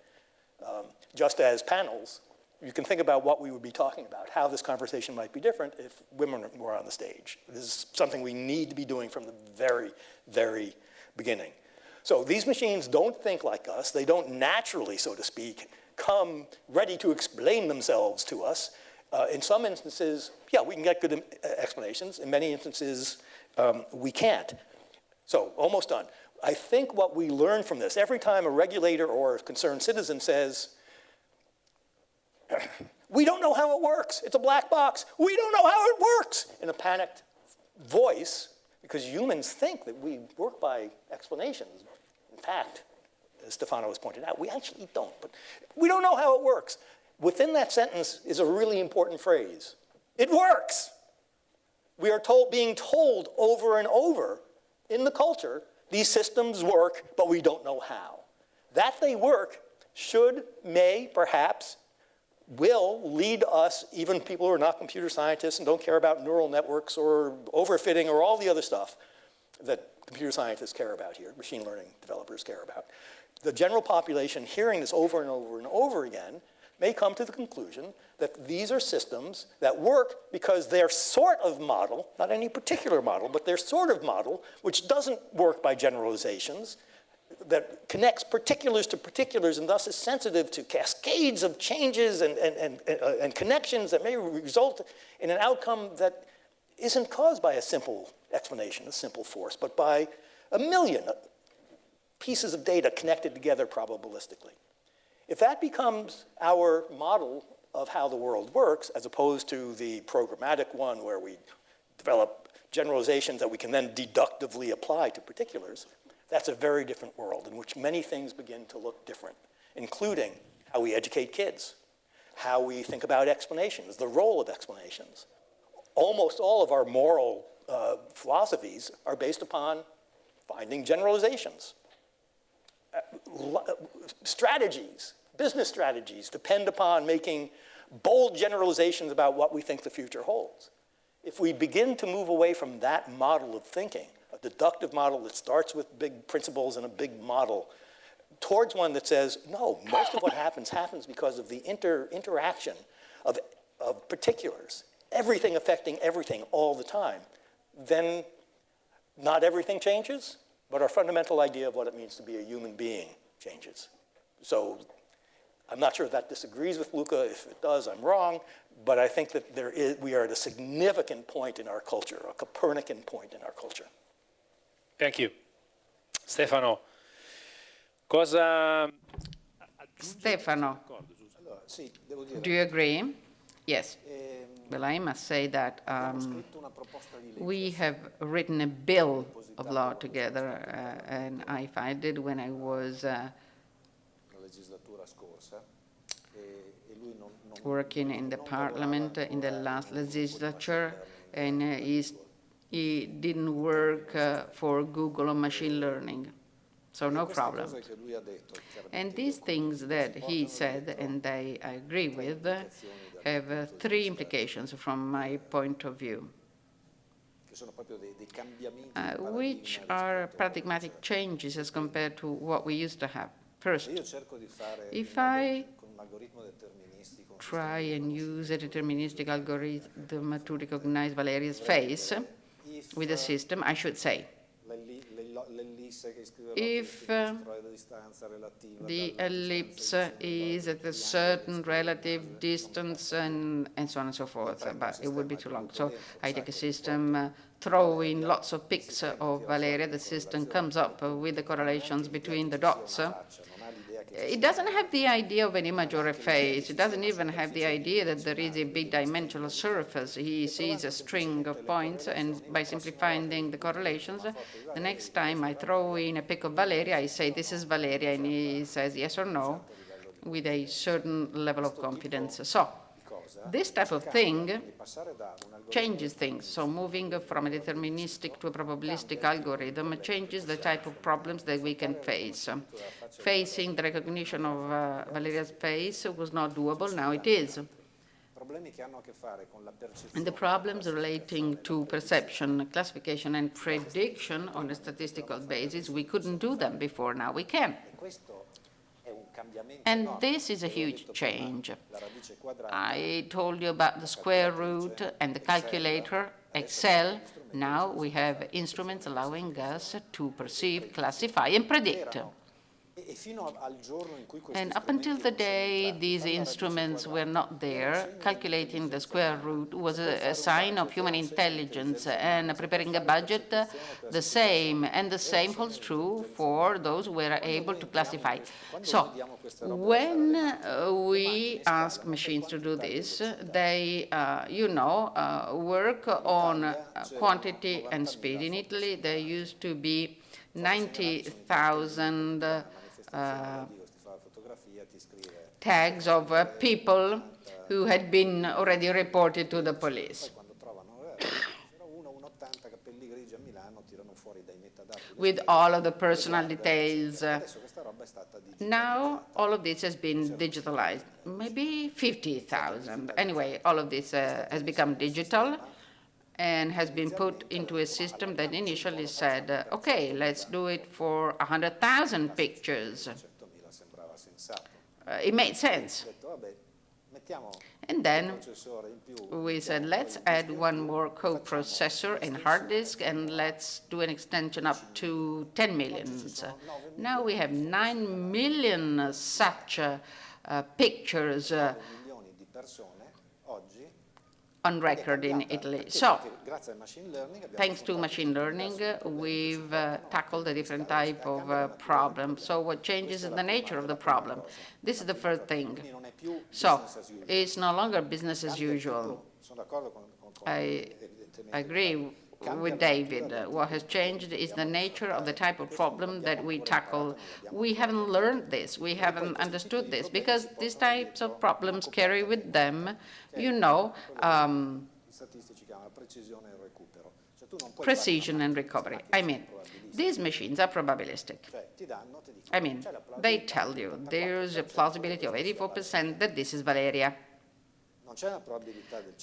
There's no such a thing as a 100% probability.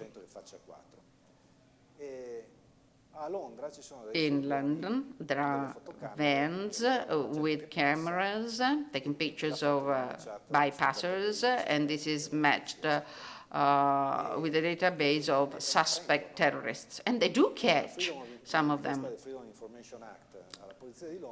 A Freedom of Information Act request has revealed that 96.6% of the persons were not terrorists. But if I have 4 terrorists pass by the van, are they caught? Yes. And so they say, cool, super cool. But if I ask, out of all of the persons stopped, how many were really terrorists? 4%. Well, that's an issue. Precision and recovery. And this is a limitation. This is because these are probabilistic systems. So, if we're in China and I have the values of China, the fact of saying, okay, I'll take some people and I will jail 15 innocents and leave them there. No worries. But in this country, in our society, we have to tackle this, and we have to decide if there's been a crime, because when we introduce this machine in a court proceedings, who is the judge who goes against the prediction of the machine? Who does so?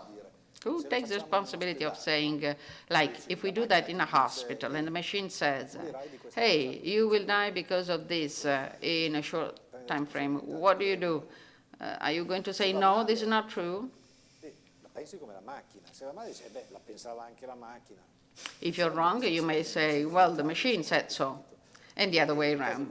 You got it, I think. So you kind of protected. It's in the best interest of a person to agree with the prediction of the machine. So this carries with it a problem. The problem is that something new is that we have machines that either work or are defective. If this chair doesn't break, it works, and the other way around. And there's, the manufacturer's liability and so on and so forth. With machine learning and probabilistic models, we have non-defective machines that make mistakes and make wrong predictions. And this is a new category of law. Perfectly functioning systems like collide and kill people. But again, they are perfectly working, but that's statistics. So what are we going to do? If that person is being judged, we have to be certain that if there is a prediction that goes against the interest of that person, it is possible to immediately see that that prediction was wrong. There must be a redundancy system and alternative verification, and you name it. We have to remove the incentive for the operator to confirm the machine's prediction. So we need a mechanism that since the beginning thinks of the fact that the machine can make wrong predictions, and this is the redress by design.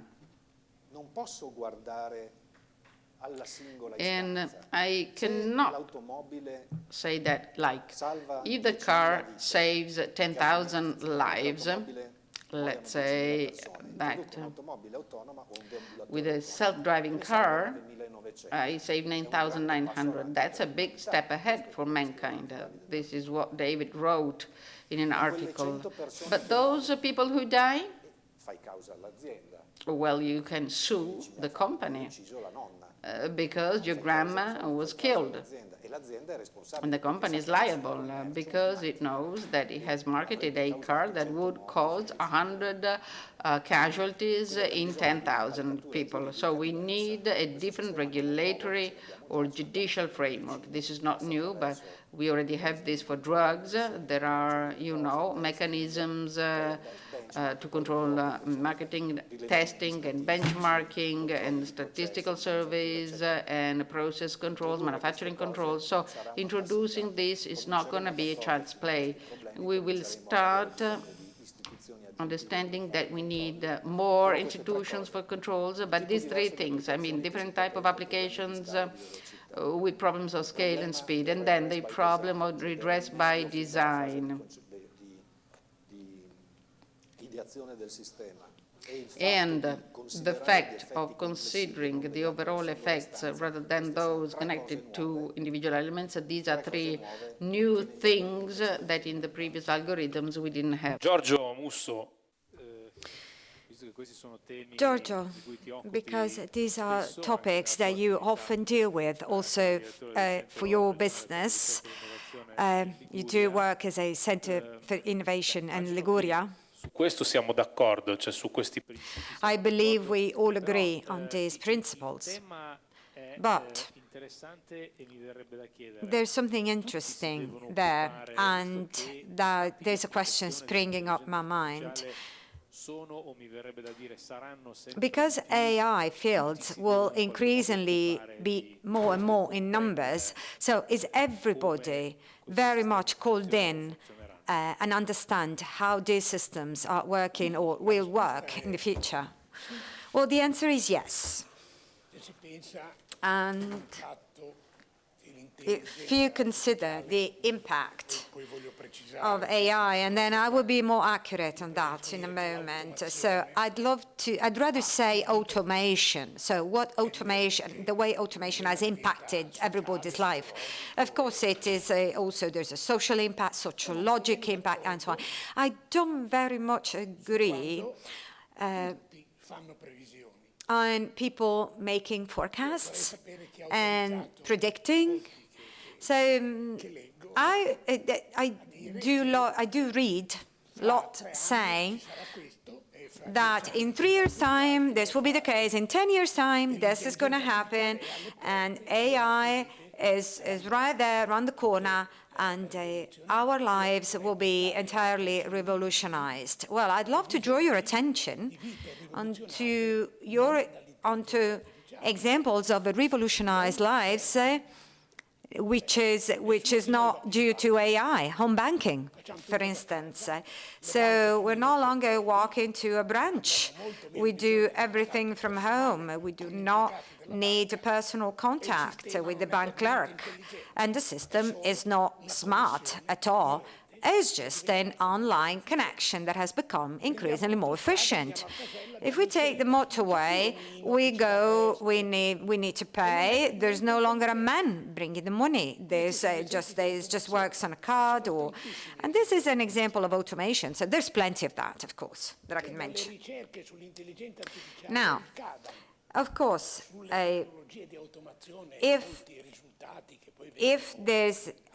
if we want to connect somehow AI to automation, that's true. But let me just say that in 1975, we were automating, so we did have a machine that could read letterings, and something we adopted both here and the United States. But if we speak through AI, and I'm engaged in that. Well, it means that we need to understand first and replicate, secondly, some mechanisms which are indeed part of human's brain, and now it is my own theory, okay, this is my theory only.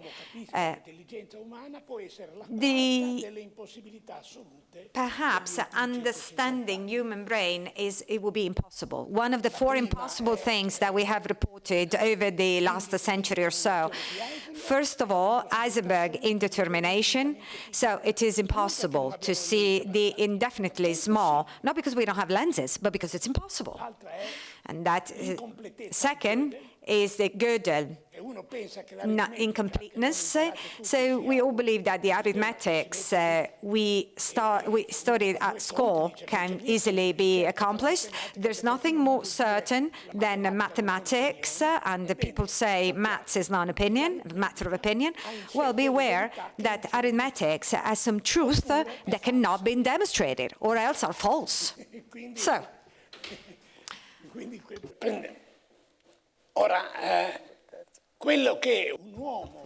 So, a man, but you said, we're all waiting for the third. Will the narrow relativity, the impossibility of going any faster than the speed of light, there's no physics, reason, as nothing can be faster than the speed of light, well, we have to take it as it is. That's impossible. And that's something impossible that nature shows us. The fourth could be understanding human brain, human intelligence. And this is just an idea, as I said. Potentially, this might be the fourth one. Back to your question again. Of course, it makes sense, and it is very right that we should all talk about everything, but it is not so reliable when people are making forecasts or predict something. So if I consider what people have predicted in the last 2 months, well, I felt obliged to write a book. You know, I don't like writing, but I would read all of these predictions, both in Italy and elsewhere, art critics, and they all say about AI, and beware, tomorrow everything's changing because AI is coming. Ministries, politicians, you name it. Now, what I believe it is right is when you make scientific prediction, it is much better than we leave it to scientists, if I may say that. Round of applause if you want to. Don't be shy. Of course. That said, I would say that it's important to underline that we are at the very, very, very, very, very, very beginning, right? Absolutely. Or not? No, we're totally at the beginning. Okay. The rapidity of, every day, literally every day in my news feed, and perhaps in yours, there's another article about AI machine learning doing something that we didn't think was possible. And frequently, it's doing it in a way that, at least at this point, we cannot understand. Our understanding, the science of building these systems is, machine learning has a relatively long history, but we're still right at the beginning. And especially the sorts of challenges that we're facing now, which are question, can we make systems interpretable or understandable, explicable? How can we deal with questions of bias? These are very, very new questions that have taken on urgency as machine learning has become part of our lives already. I mean, if you have a mobile phone, you are walking around with machine learning in your pocket, and you're using it many times a day. If you're checking the weather, if you are using routing software, if that's... I would say that for the weather is not so intelligent. It's gotten well, yeah. It is. It's gotten much, much better, demonstrably better over the past 10 years. In part, that's because of the resolution of the data. Well, so the data has gotten more precise. Yeah, okay. I know, you're making a joke, but I think and our ability to predict out more than one day has gotten far better in the past 15 years than it has. Apparently there's some type of theoretical limit, or somebody once told me that it would be 15 days, but we'll see. If you are using type ahead software, even against your will, that's machine learning. If you're using translation software, as I'm American, I do, that's machine learning. If you use email and it's not overwhelmed by spam, and if it is, you're not using it, the reason why your email is not overwhelmed by spam is that the servers are using machine learning to trap it and doing an incredibly good job at it. We are already deep into a world that is using machine learning. It's making life better for us. But we are absolutely at the beginning. So I don't know if that counts as a prediction that this is going to continue at some rapid pace and continue to be important. If it is, I'm willing to make it, even though my book is Everyday Chaos is fundamentally about the accepting that we live in an unpredictable world. And the notion that we may be influenced, so if it's the case, as I said right at the beginning, my first premise is that historically we interpret ourselves in our world through our dominant tech. If we take that as true, and I think so far it has been true, then I think it's at least worth asking in a speculative way, and we begin to see how the new dominant tech, which is machine learning, might affect our view of ourselves in our world. So it's sort of like philosophical, it's not science fiction, it's a little bit like philosophical fiction. I don't know if it's right. I think it's a question worth asking, though. Okay, thank you. Dunque, se ci sono delle domande, fatevi thank you so much, and I would like to perhaps gather questions, if any. So, if you have a question, you show by show of hand, but I would like to ask Joy about some general consideration about what we said. Well, consider, we are beings who believe they're rational. We believe that we make decisions, that we know how to make decisions. We do assume we're smart and clever. Perhaps we're not. And that's why we expect a machine to be smart as well, intelligent. The thing is that when we are in a decision-making process, we say something like, you know, I've reasoned around it, and let me tell you, that's a thing, and you accept my reasoning, you share my reasoning. My reasoning makes sense, and perhaps it is logic, then perhaps logic is not correct, but let's say that you accept it. Or we just end up accepting knowledge from somebody, and that's it. And that is perhaps what is happening towards machines. Perhaps machines will be able to give us opinions, maybe 99% of likelihood, but we can't obviously trust machines 100%, otherwise it's a disaster. There's a question there. I'm holding the mic for those people who want to ask questions. We'll leave the floor to Bonanini. Because as years go by, we're still asking what is the telecom, you know? Years are passing by, and we're still wondering about the same question. Yeah, it's quite complicated. So. But it's a smart net. I'm not quite sure it is that smart, actually. Okay, noi abbiamo una fantastica. So we do have a fantastic dinner ahead. So we may actually get ready for what's coming next. Stefano, vuoi dire un'ultima parola? Stefano, is there a last word that you want to say around your book, perhaps? Well, we'll speak about scale and speed next time, more and more. Well, few have read, but you haven't asked, make the reviews. Yeah, of course, if you read through the book, please write a review. Because I saw him a couple of times going back after leaving a room saying, don't forget the review. Well, advertisement is the very soul of today's world. And even the book from Mante is nice, from Mantellini. Come on. It's dated 2018. We need a new edition. No, jokes aside, there's a... So at the end, we're asking machines, we expect from machines, because they're deterministic, and we do expect performances which are far greater, superior. We do expect them to be perfect. When we are, in fact, imperfect, we all believe we are perfect, but we're not. And we all believe that we're some sort of God and say, I'm right, everybody else is wrong. And that is why I was speaking through Gele opinion, then you understand that that is completely wrong. So the problem is not machines make mistakes, but when they do planetary mistakes.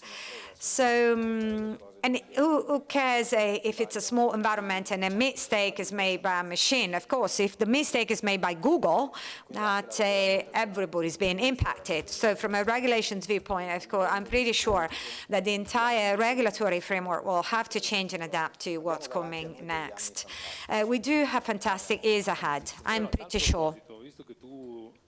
Well, now, because you're bringing this up and you are in this work group, AI-centric in Brussels, so if I look at the debate, that is not there, because actually politicians also should make decisions around some topics, and when it comes to these topics in specific, potentially, it's nice if they make decisions before a potential catastrophe happens. So is there a European debate at the same time? Because that is the next question.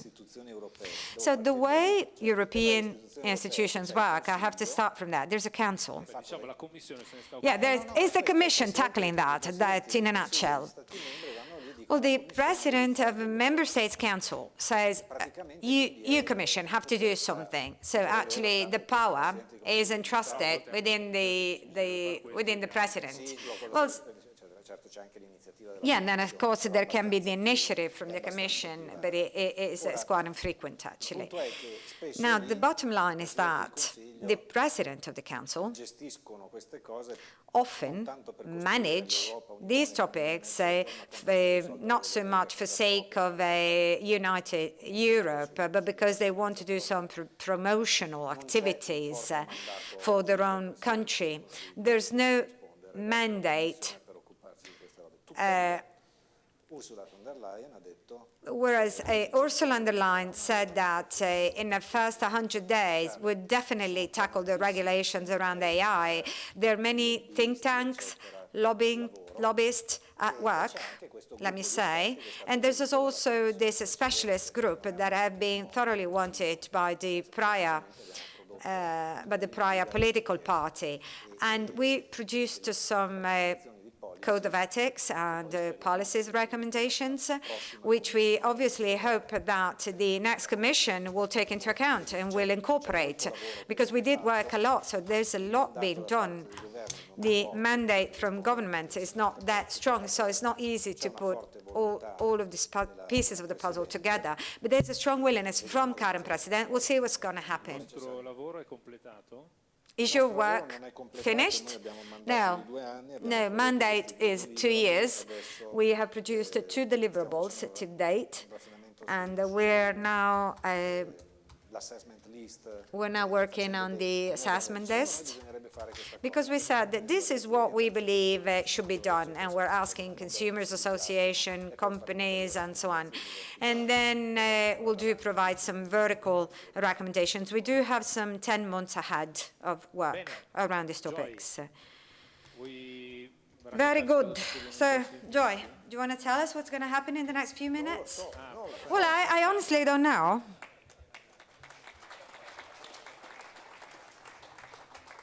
Vuoi dirlo tu, Valeria? Would you like to say it, Valeria? Sì, no, io sto facendo tutto questo per arrivare alle 19 puntuali. Well, because I want to reach out to 7 sharp. Il libro di Mantellini si intitola Bassa risoluzione.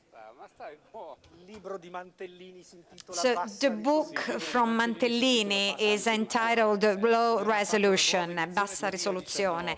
Brand new edition, 2019 is coming. No, actually 2020, with the introduction being written by Quintarelli, of course. Daniela, prego. No, io inviterei solo tutti gli speaker per una foto. I would invite speakers for a photo. And I'm inviting all the attendees to Magnolia Room for happy hour and dinner and live music. Have a beautiful night, and thank you.